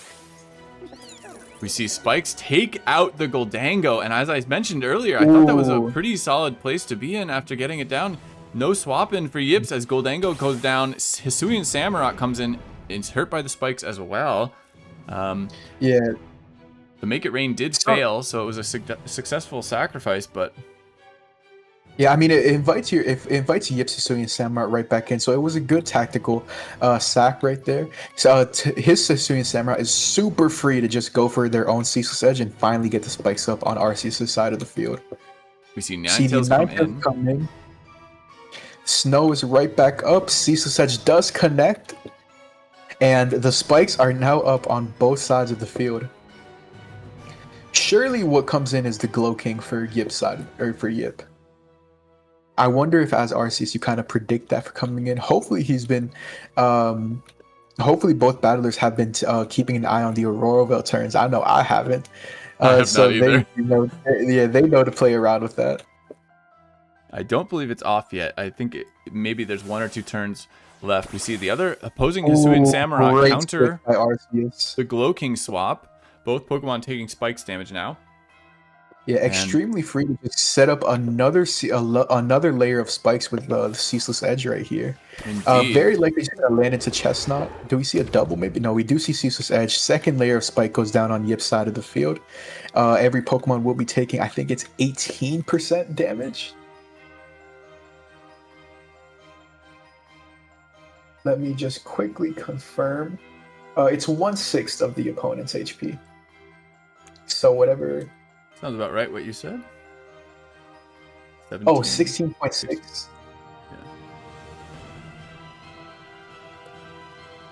Yeah. Let's see what would come in for Arceus. I guess Goldango's probably free. Yip and doubles. All Ceaseless Edge lands into. Yeah, full spike setting now from Arceus as Yip's Samurott is onto the field with 32% health. Yeah, that was a really nice play from Arceus, you know, expecting the Chestnut to switch right out. And is able to take it out with a Razor Shell. Wow. There will only be 1 set of Spikes from Yips during this battle as Arceus has taken down the other Samurott, winning the Spikes battle again for Roanoke. Hazard battle. Oh my goodness. As Dracozolt comes onto the field as the snow stops. Very important distinction here. This is not a Slush Rushing Arctozolt right now. Yeah, it should be slower than the Hisuian Samurott. We see Razor Shell connect. Bullbeak is reduced by half. Does it tank it? No, it still doesn't tank it. But this Samurott did everything it needed to do in this match. Set up 3 layers of like massively chip the Arctozolt. Oh my goodness! That was a phenomenal thing that happened there, I think. Well. Yeah, we see both Arctozolts now facing down. We have shiny Arctozolt versus normal Arctozolt. And Arceus for Roanoke is setting up very well to try and pull their team ahead in this match. Ancient Power? I wonder if Arceus has Ancient Power. That is what he brought in. I guess he couldn't have really brought... there was... Goldango could have maybe came in. Maybe he wasn't confident that Goldango would outspeed, perhaps.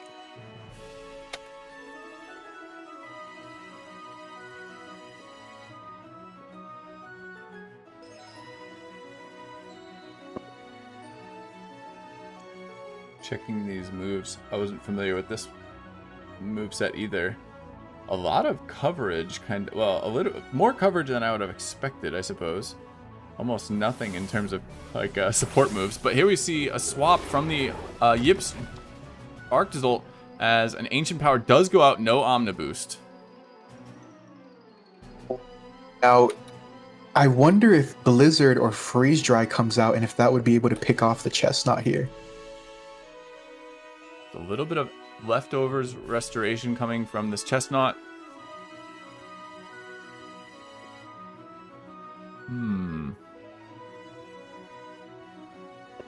Spiky Shield comes out. Do we see Freeze Dry does come out? Chestnut regaining a nice little bit of HP. Nice move by Yip. Now I feel like Ninetales is so free to come in right here. This chestnut If you're does have wood hammer and a respectable attack. I don't know how well Arctozolt tanks that. It also has hammer arm.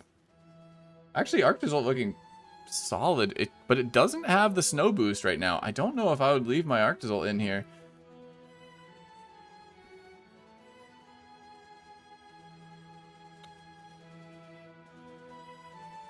Although, well, actually, what's the base speed here as well? I think Arctozolt gets outsped, typically by Chestnut. Yeah, this is a dangerous situation, I think, for a very potent sweeper who can be set up very well. So let's see whether or not Yip is able to capitalize potentially on this situation and the restored health here on this Chestnut.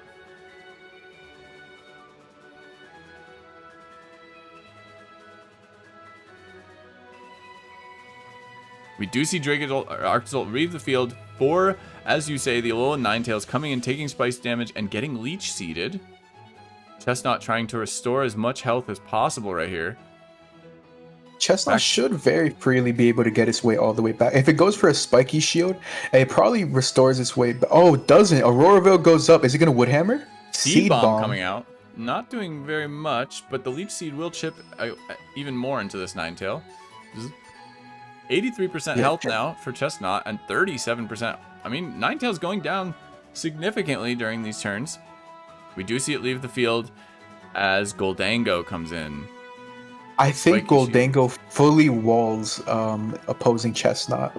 Yeah, this I is not don't a think good Chestnut anymore. really has anything. Oh man, this Goldango. I mean, if this is very likely bulletproof, so the Goldango's only move here is make it rain. Oh, sets up a nasty plot. Yep. Ooh, things are getting dicey. We see the Shadow Ball come out and remove the Glow King on Yip's side of the field. Arceus taking a significant lead here as the Regenerator Pokemon is removed. Yeah, this is nasty plot Goldango, or +2 Goldango behind an Auroraville sitting at 88% HP. Oh, Chestnut man. is forced back in. If this is a Choice Specs Goldango, then Forfeits the battle. There's a forfeit.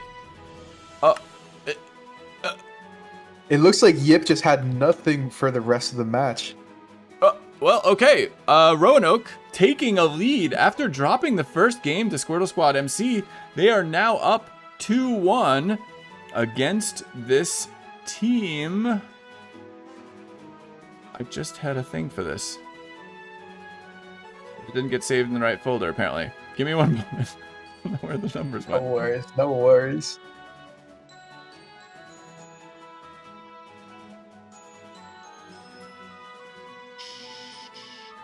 But we do see Roanoke taking this game and taking a lead against SquirtleSquadMC. Now, if we see them come back, we will actually get to a Game 5, which we have not had yet, and it would be very exciting, I admit. Yeah, I'm looking. Maybe we see some mean. There's still some mean Craculus and who else is sitting in the back? Jocko Bell sitting in the back for Squirtle Squad. Shion Amakusa. Maybe I imagine that they probably picked doubles and send in Shion. You know, Shion is a really good doubles battler and could maybe claw things back. But Squirtle Squad has to be. Oh, they choose singles again. Wow. So we are going back to another singles battle. Oh man, Squirtle Squad has to win this or their chance at finishing first in the World Cup is over. The score is now updated.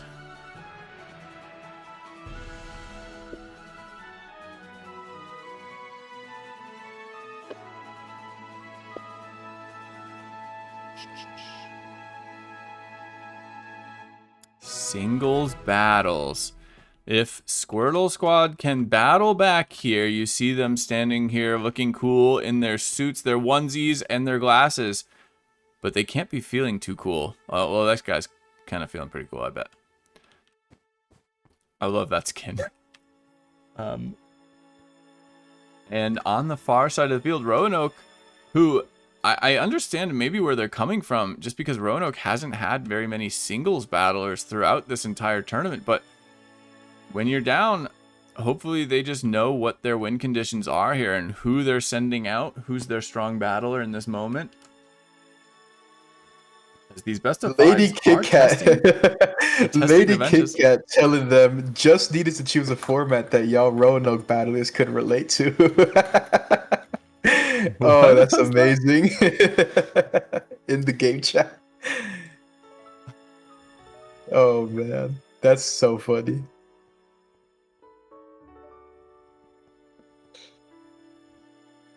I am waiting on Roanoke to send the team sheet.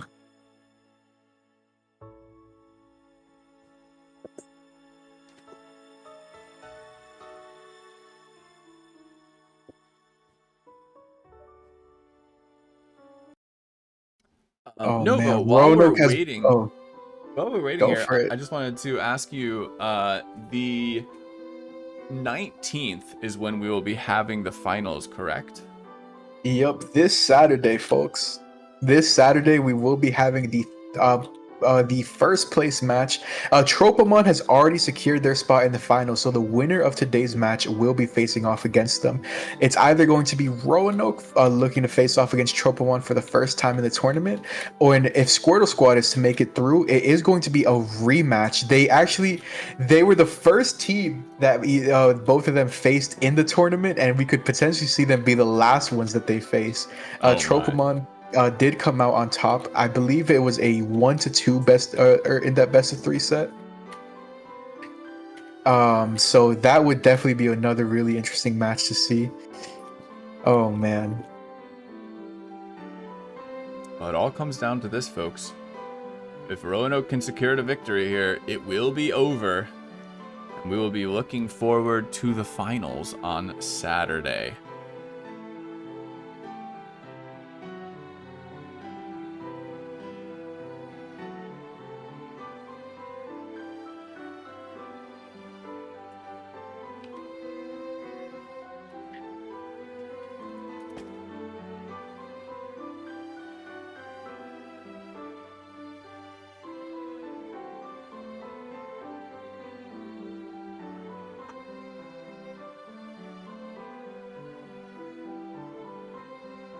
Yeah, I guess that they're scrambling to find who their last singles battler might be. They've already gone through Ambi and Arceus, who I believe the only other one remaining is Pope of Arceus, but I wonder if maybe they're trying to avoid sending him in just to have him as backup for a doubles match. That's not a bad idea. I mean, if you lose here, you do get to pick. So if you want to save somebody for that last battle, you can. You know, you can take a shot at something. Even Mimi, you know, in this position where you're up and you're confident in Pope of Arceus and doubles, if that's what they wanted to do, I respect that, honestly.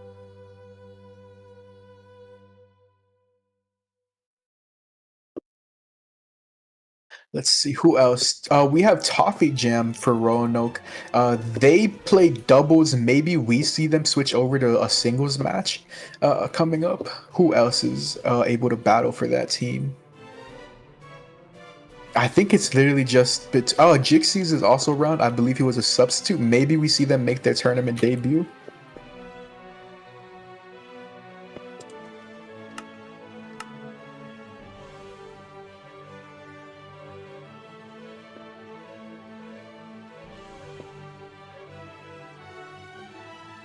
Man, this match is becoming very, very rowdy all throughout. We see I guess the Tropomon bench is decided. It looks like half is rooting for Squirtle Squad, half is rooting for Roanoke. Oh man.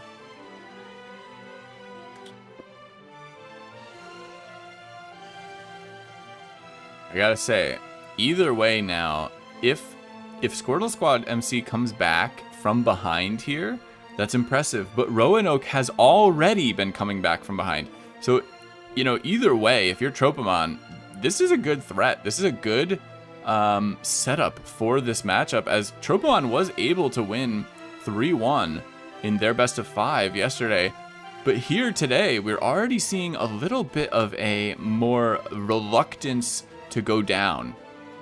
These two teams are battling it out to try to figure out who will go to the finals, and either way, there has been a shakeup going through. There's nobody that's going to be taking the lead and keeping it the entire time. And these battlers, I did just see them teleport into their spots. Pope of Arceus. is going to be taking on the singles match. Well, this is the avoiding the white Spaniard situation, is what I'll call it. You don't want to leave one of your best battlers behind if they're here. You know, you might as well send them. And he has won in his singles battle before, I believe. Is one of the battlers missing, or am I just? Oh, he's very small. Is that what's happening? Yes. Okay, he's very small. Got it. Okay.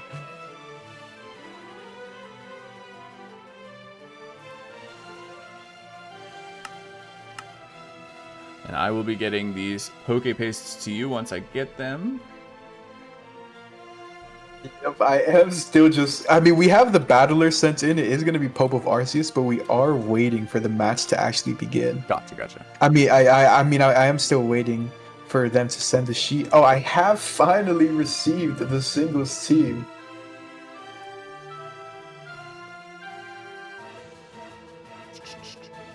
I am going to DM them to you now.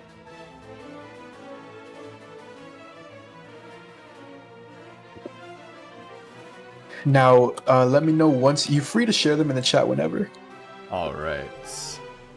Let's start off with SquirtleSquadMC Poke Paste coming in now. And Roanoke shortly thereafter. Wow. And we are seeing this some is going to be an interesting match. Teams. Yeah. Looks like Xion is bringing trusty, reliable Stall to the match, while Hope of Arceus is bringing a more balanced team. The biggest thing I've noticed for this matchup is that the Mamoswine looks like it's going to be huge when breaking down Xion's team. It's of course going to be able to dish out huge earthquakes, heavy ice fangs. You know, could go for stuff like Ice Shard. I don't think Ice Shard would be too relevant in this match, but it's threatening major damage in this game. Especially if it's choice banded, it's one of those that could probably 2-hit KO anything that pops up in the match. Meowscarada, so both teams have Hisuian Samurott. We see Killer Wattrel. There is no hazard removal on either side of the field, but usually when you see stall teams, you usually see heavy duty boots on every Pokemon. Meowscarada lead into Alamola, very nice lead by Pope of Arceus. Immediately threatening the Alamola.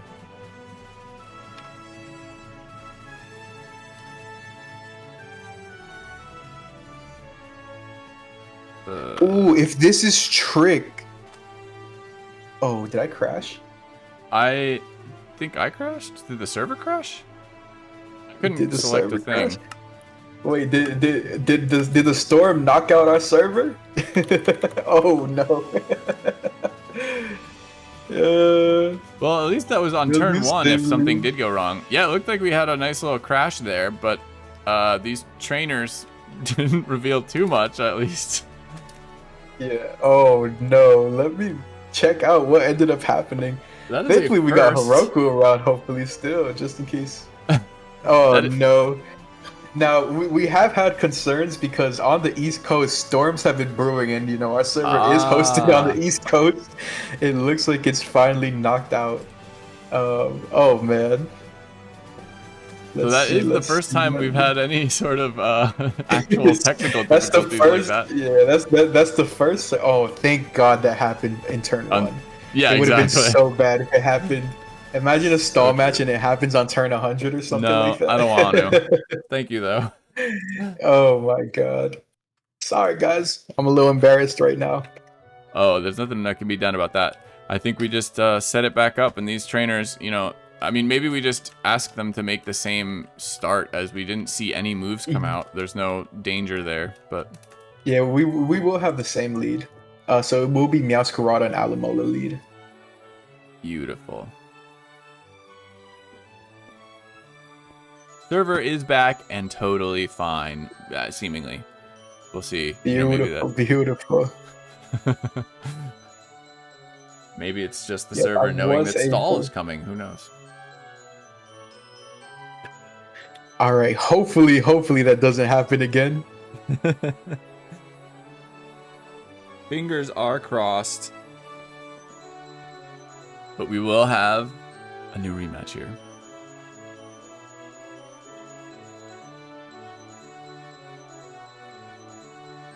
Am I getting DMs?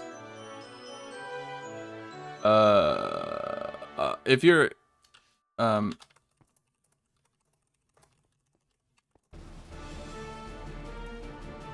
Oh man.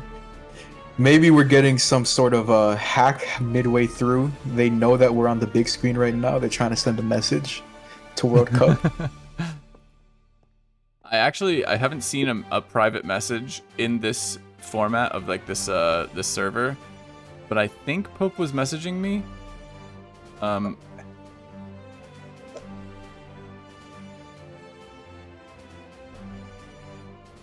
So he might be messaging you, just so you know. Yeah, they are messaging me. Okay.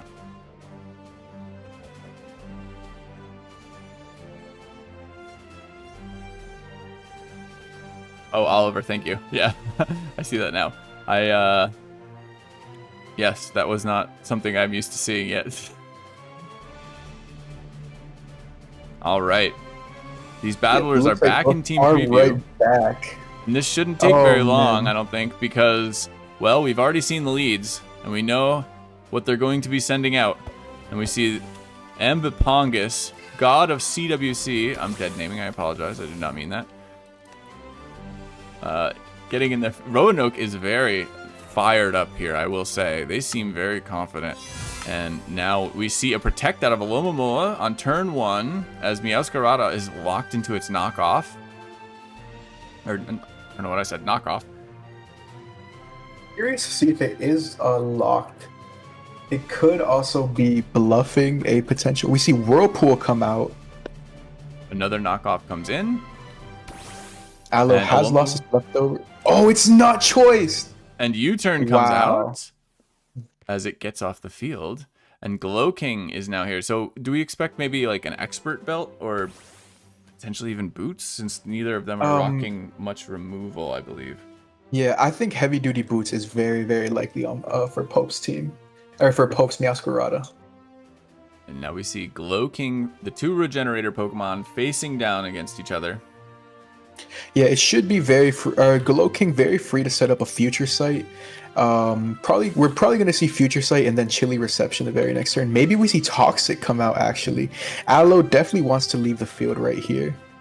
Doesn't really want to take.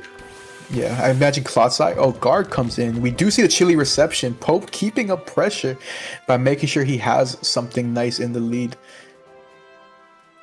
I wonder if you just go into your Hisuian Samurai and threaten Razor Shell, maybe go for Ceaseless Edge to set up spikes early on. I just realized that poll has been going this entire time, so we'll end it. And currently, the 222 votes. Roanoke came in with 60% of the votes. As Meowscarada comes in against this Garganical.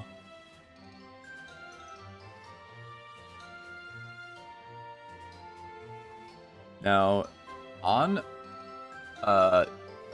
Shion's side of the field, there is no Pokemon that will take advantage of the snow, but Mamoswine on Pope of Arceus' side of the field will be able to take a little bit of advantage from that. It is also a thick, fat Mamoswine. So down the road, that could be impactful. Yeah, we don't know entirely for sure.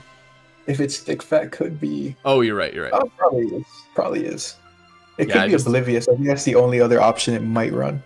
I reverted to just... I just reverted to reading the Poke Paste, but that was not the correct thing to do.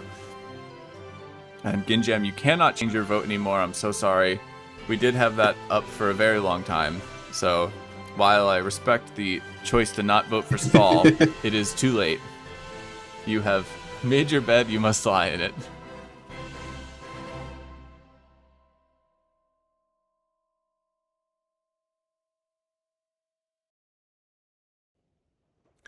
Meowscarada going for another knockoff. Walks into its dark type. Lefties. And Garganical went for a recover. We've seen this before actually out of SquirtleSquadMC, going for a recover to try and maybe gauge what item the Meowscarada is rocking. Of course, in this instance, we already knew it wasn't choiced, so.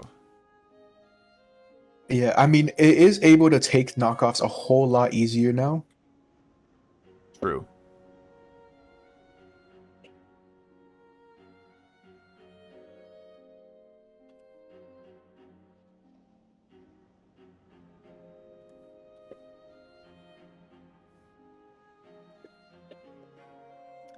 Can we vote for doubles? I wish, Professor Cox. I wish. I don't think it will matter here. However, if Pope of Arceus wins, or I mean, if Pope of Arceus loses, apologies, then Roanoke has seemed to favor doubles, but we do see a U-turn here as Clefable comes onto the field to take the Salt Cure from this Garganical instead of the Meowscarada. It doesn't lose health, so this is a Magic Guard Clefable. The unsaltable Clefable. Yeah, it should be able to sit on Garg forever. Could even set up Cosmic Powers, but I imagine you bring in your Goldango if you're Shion. And Surely. that is exactly what happens. Yep. Copycat! Oh! Oh my god. Wow! That's crazy. We love to see such tech choices. Phenomenal play from this Pope Arceus Clefable copycatting the last Salt Cure onto Goldango on the swap. Goldango of all Pokemon too, because it is a steel type, it will be taking 25% at the end of every single turn. And Goldango doesn't seem to have leftovers, so if it stays in here, it's going to be losing another 25%, bringing it all the way down to half. Wow. And I imagine if you're Pope, your only move here is probably what, going into your Hisuian Samurai? Or I wonder if you maybe even stay in here and copycat Salt Cure again, predicting the Goldango to want to switch out. Oh my god. That's the first time we've seen Copycat used in the entirety of the CWC. That was what beautiful. a place for it to make its debut. Yeah, that was incredible. I love that play. Oh, that's one of my favorite plays I think I've seen so far in this tournament, actually. Yeah, that's really cool to see. Oh man, I wonder what other, maybe it's also to like counter Meowscarada U-turns. There's so many, or it could go for like C-Switch. There's so many different interactions that are possible thanks to Copycat.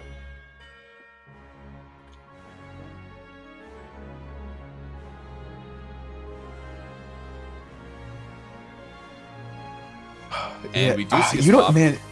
Goldango leaves, and Alomomola comes on as Clefable also leaves for Glowking. If it would have Salt Cured again, that would have been crazy.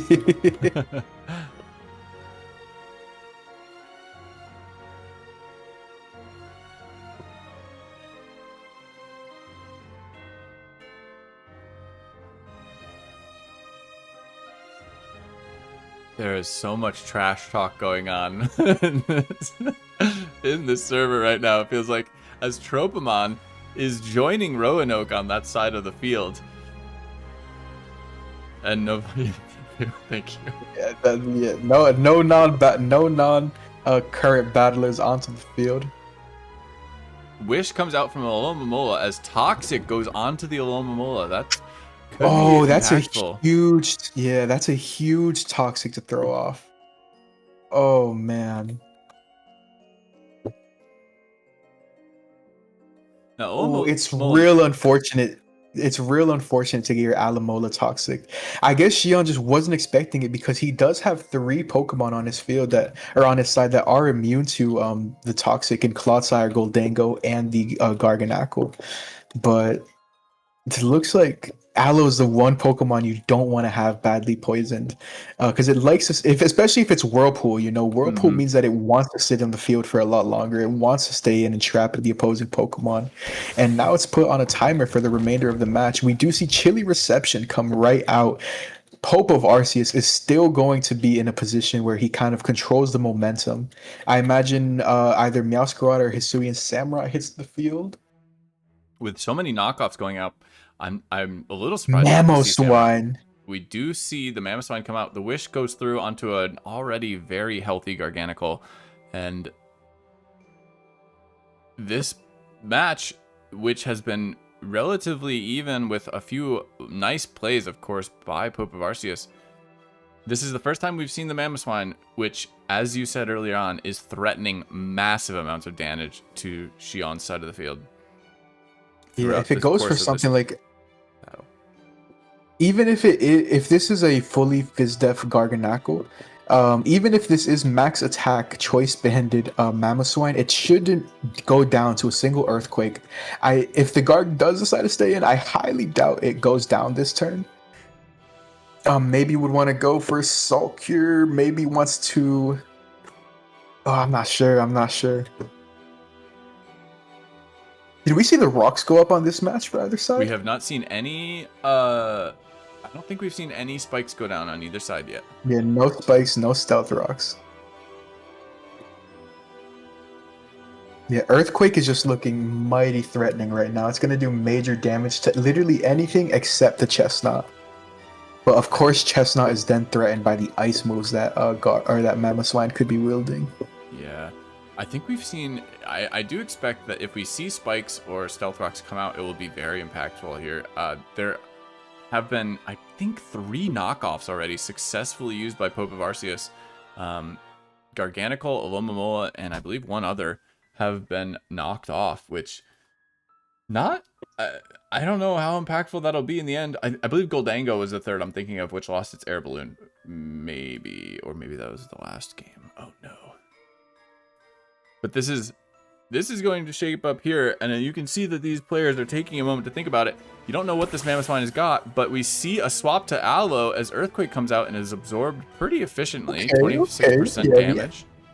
Oh, the Aloe was able to eat it pretty well, but it's not going to be taking. It's not going to want to stay in here. You know, you can't go for stuff like Wish War. No. The Toxic on top of the Earthquake chip is going to be just too much for the Aloe right now. Yeah, this is rough. This is rough. This Mamoswine is extremely threatening right now. We see a swap back to Gloking. Hydro Pump from the Hydro Pump, yeah. That Hydro Pump would have been crazy into the Mamoswine. That would have been real good chip to go. But Arceus does switch right back out. I wonder if he tries to line up a few. I guess what his goal is to never let Hisuian Samurott come in for free. So we probably are gonna see like Chilly Reception. Future Sight does come out this time. Gloking on the field facing Garganical without Chilly Reception going off the first time, I believe. And it is still snowing. Potentially that's part of why, but...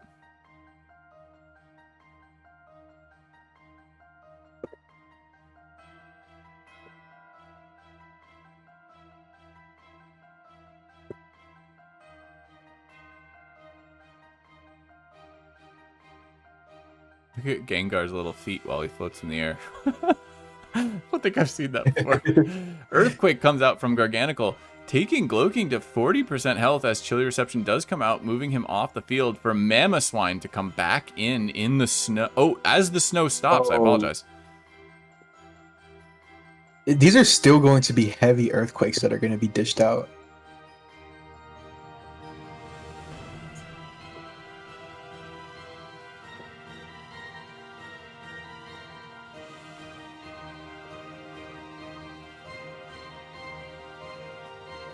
Garganical leaves the field in favor of Samurott for the first time as Earthquake comes out, bringing it to 41% health. And the Future Sight is absorbed by this Dark type.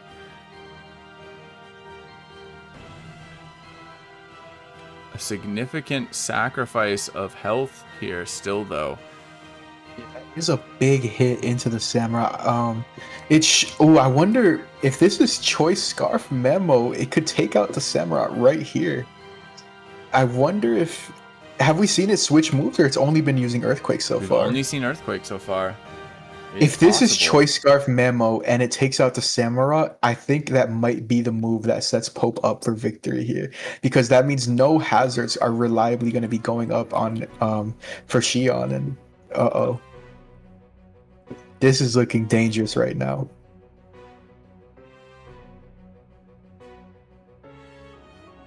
There's also a Kilowattrel in the back for Pope, which we have not seen yet. We do see the Earthquake come out first. Samurott goes down. Oh my god. Incredible play, of high risk play here for Xion, and Samurott is lost. No more spikes for them. No spikes access. And is that also first blood in this battle? I think it is. As Chestnut comes in. And Roanoke looking very strong here. Mamoswine leaves the field as Chestnut comes in. Glow King comes in and eats a seed bomb, taking about 15% damage here. It was relatively healthy as it came in.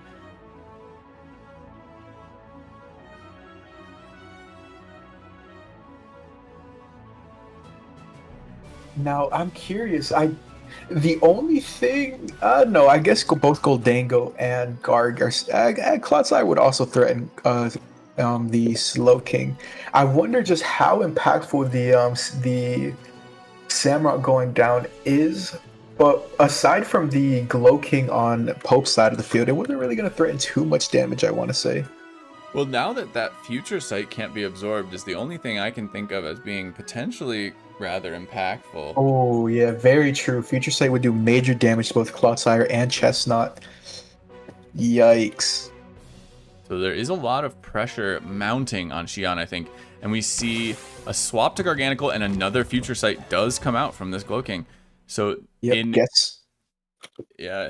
a very short order, there will be some psychic pressure coming down. I don't think you stay in to tank another Earthquake.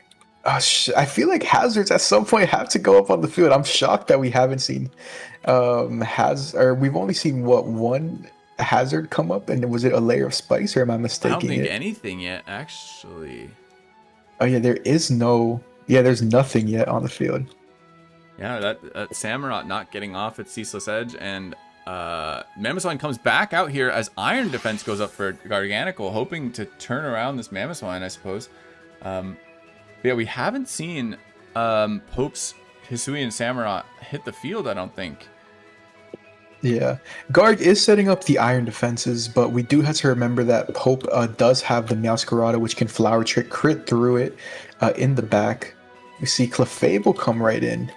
Garg wastes a recover. Oh, let's see if that ends up being relevant. Future Sight does a hefty chunk, 31% to Garganical.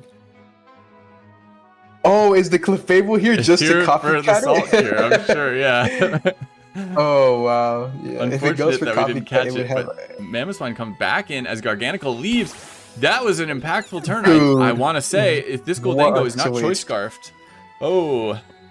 That was a real nice play by Pope, knowing that the Garg doesn't want to Salt Cure to take it in return.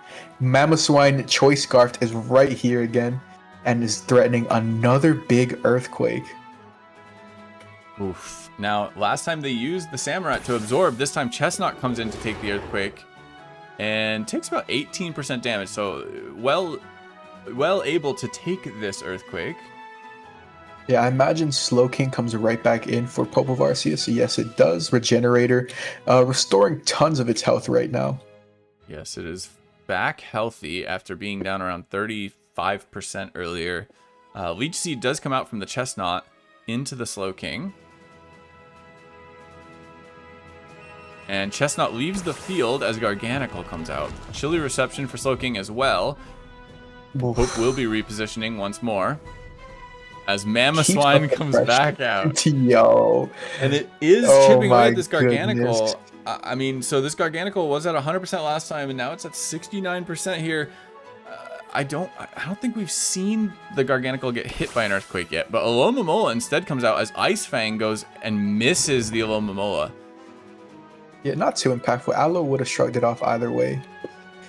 But, oh man, this is starting to be real. I feel like Xion is just kind of suffocating in this match. I don't think they've made any progress in the past. Like, I don't think that there's been any progress on their side. They haven't gotten any hazards up. Pope's team is still fully healthy. Like, none of his Pokemon had taken any major damage. Everything's just kind of regenerating off. That is a good move right there, bringing the Goldango in against the Slow King. when you're in, well, I guess when you're in Shion's position right now, you have to start making these more aggressive plays because you're not getting anywhere right now with the current tempo that you're at. So you're gonna have to start making a lot more predictions. And when you're running a stall team, you don't want to be in that boat. Stall isn't one of those teams that you can afford to be making a lot of predictions with. But Pope has just been whittling down his team slowly, and you need to start making these moves. It's definitely not over right now, but Xion is going to need to make some major plays to get back. We see the Shadow Ball come out, chunk Slowking a decent bit. Slowking goes for the chilly reception, and momentum is back in Arceus's favor. The Suian Samurott is in, and it will now be able to go for a Ceaseless Edge to set up a spike potentially. It has gotten its opportunity, and as I mentioned earlier, there have been few knockoffs from the Meowscarada already. I think that this could be very impactful as a critical hit, in fact, goes into Chestnut here on the Ceaseless Edge, and spikes are finally down on Shion's side of the field.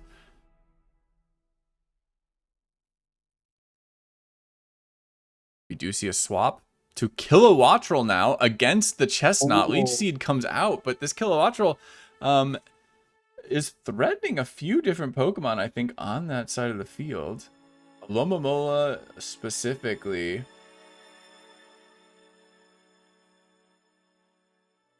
Could throw off a big Hurricane, could go for... I imagine that if you're Xion, all you do here is go for a Spiky Shield. That way the Kilowattrel takes just a little bit more Leech Seed chip damage.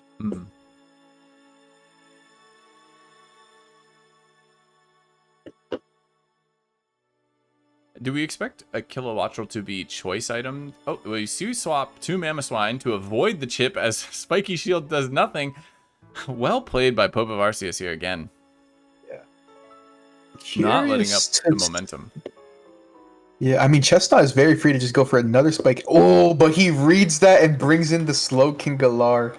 Oh, man. A Future Sight is about to get lined up right here. These have been quick turns here, too. It feels like Pope is very confident in how he's playing this team, which you like to see from somebody who I think mainly plays doubles as far as I know, but... I believe that this is their second match. They're undefeated in the entire tournament, and they're one of the very few players that actually swap between formats. This would be his second singles match. I believe he has 4 doubles under his belt, or 3 or 4 doubles under his belt. So, just overall, a really well-rounded player in either format that he shows up in. Well, on this last turn, we see Chestnut bulk up, but now having to switch out as a Future Sight comes out. Chilly Reception, and we do see the Spikes damage already coming to play. Garganical taking Spikes damage on the switch in because it has been knocked off. Oh, and Chilly Reception brings in Mamoswine. And this time, Mamoswine is in the snow. Yeah, not only are they going to have to worry about getting chipped by, Aloe getting... toxic damage, it's gonna be taking spikes damage. Things are gonna be getting chunked by Earthquake right now. I don't know what you can do as Xion. I'm stumped. I feel like maybe Goldango is your only thing that could do anything major in this match to pick up some sort of KOs, force anything. Let's see. Do we see Earthquake into Aloe? Aloe takes spikes, it takes the Earthquake, and then gets poisoned. And takes the Future Sight. Lives on 2% because that's what Alamola does. Oh my god. Dude, that Aloe just got hit by like 4 Forgot different about damage Future Sight charges. there. That was crazy. That's a champion Alamola. Oh my goodness. 4 different damage sources and living is insane. Looking in and Chestnut in as the Regenerator of Mola has to get out of there. It'll only be around 35% health when it comes in next though, and if there is another Future Sight, it will be in trouble. And I can't see a reason why the Slowking won't be able to get one off here.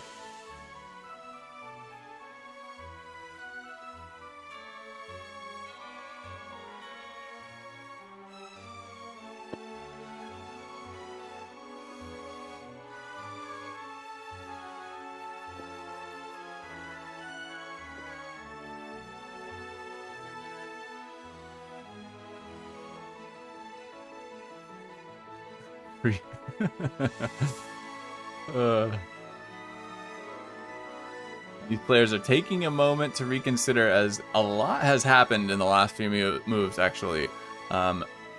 While Xion wasn't making much momentum, it really didn't feel as if they were losing much ground all at once either, but now we're starting to see some chips appear, as Alomomola is now lower health, unable to help in the same way in terms of just taking damage. We see Chilly Reception from Slowking as Clodsire takes the field for the first time, taking some spike damage. The pressure has never let up. Oh my god. And now Samurott is facing down this Clodsire, threatening another layer of spikes, and will get it if this connects. It does connect. Chestnut to 64%. As the snow stops.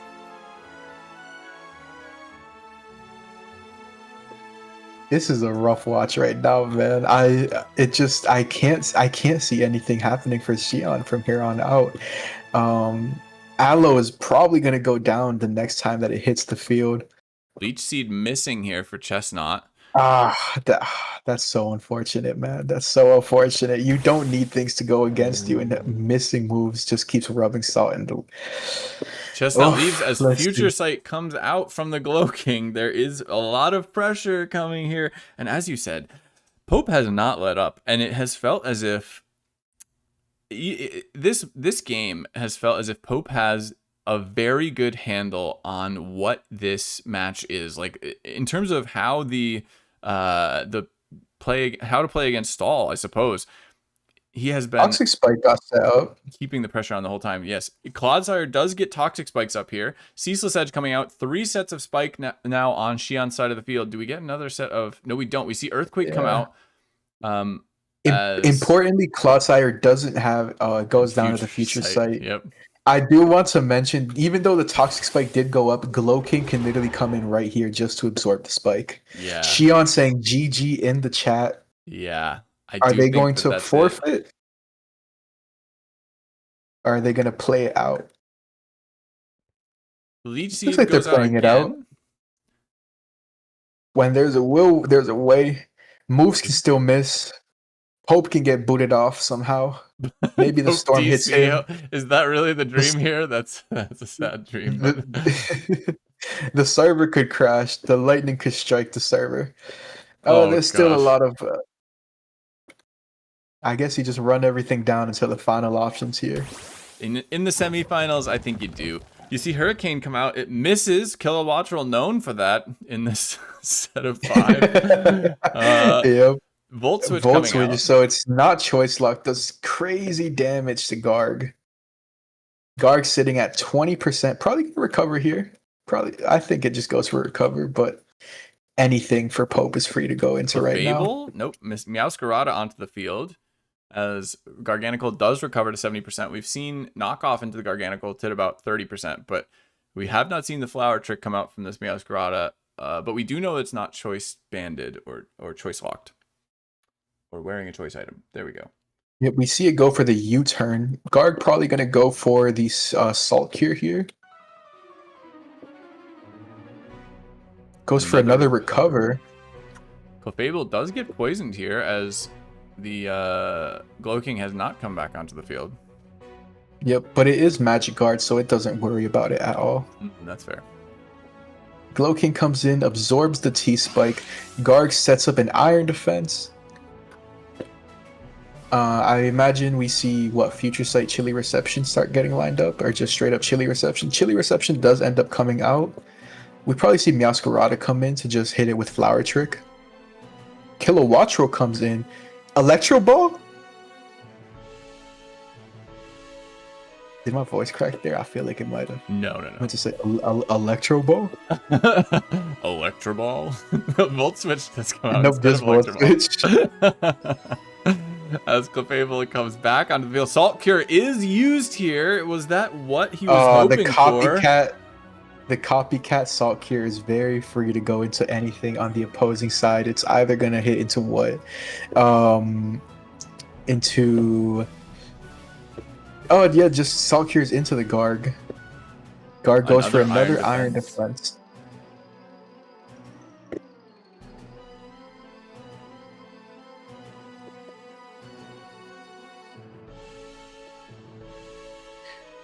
Have we seen any other move besides Encore Copycat? onto Garganical. It must Iron Defense Encore. Wow. Wow. This Clefable is maybe my favorite Pokemon we've seen so far in this entire tournament. At least in singles battles, I think that's actually a fact.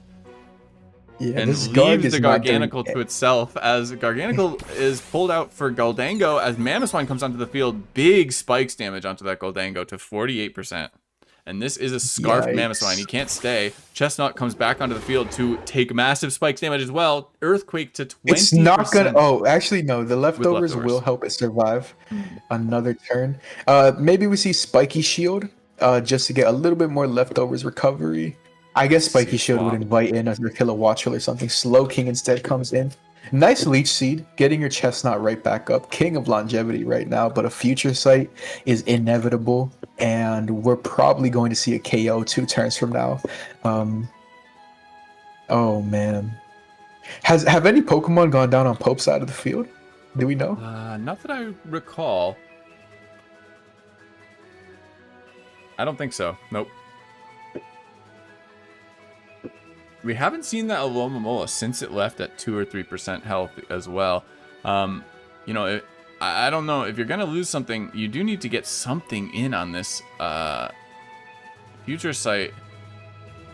And the Future Sight does come out as Leech Seed is sapping. Chestnut to 65% health. And because it stays in here, I mean, now... Well... We'll see what Xion wants to do. We see a bulk up comes out, potentially trying to absorb this this Future Sight by itself. I think Kilowattrel just comes in, and the combination of Hurricane plus Volt Switch should pick up a KO. I mean, Hurricane plus Future Sight.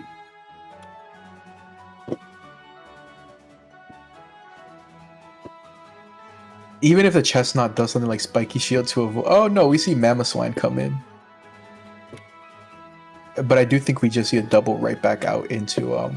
If Chestnut stays on the field, it dies to Future Sight.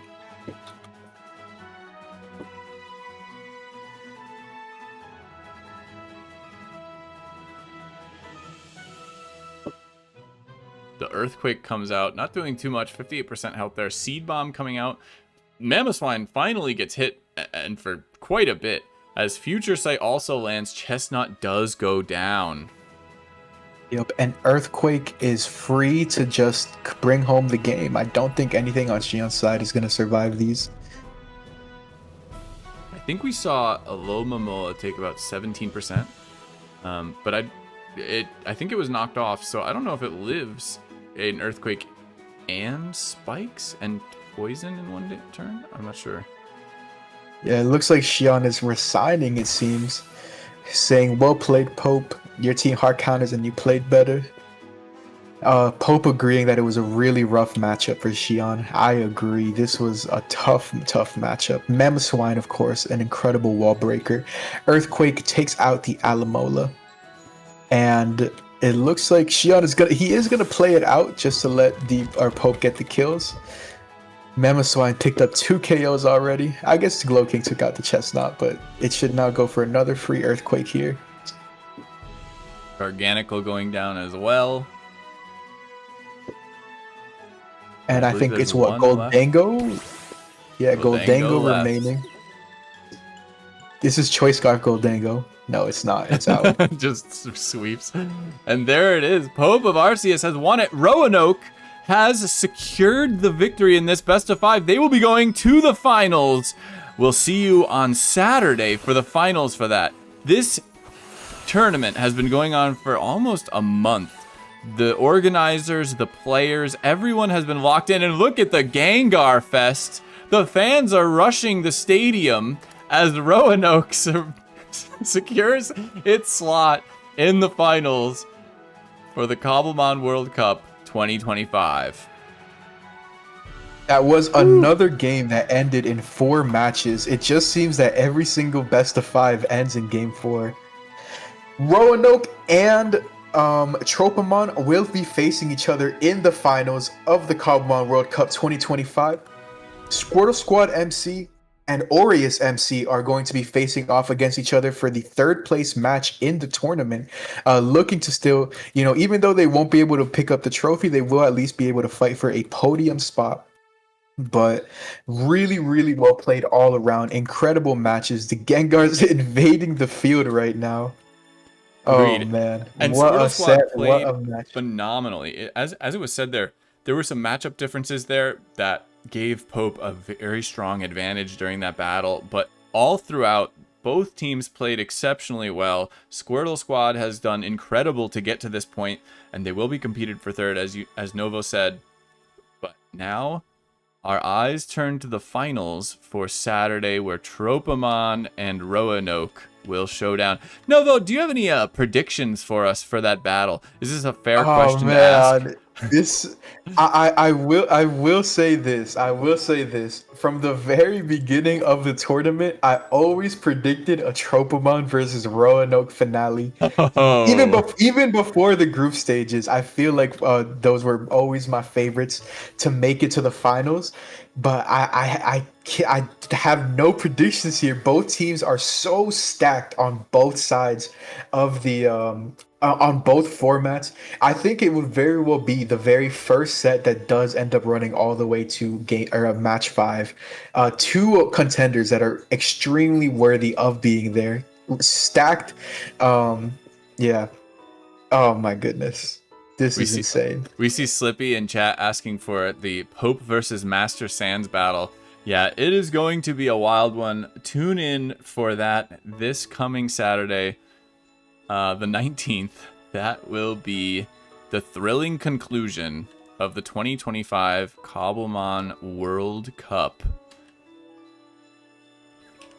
Only one stream day left, you guys. Only one time left. This is the last time you're going to be seeing all of us here before the final or before the finals. So make sure you show up to the next one. It's on Saturday. Times are yet to be decided, but we will send out an announcement. But thank you everybody for being here and accompanying us on this journey all the way to the finals. So true. Well said. That has been a phenomenal ride. We've made it this far. We've streamed a ton of the matches. And they will live on here forever. And, well, we'll see you on Saturday, folks. Take care, everybody. Take care. Excited to see y'all there. Goodbye, everyone.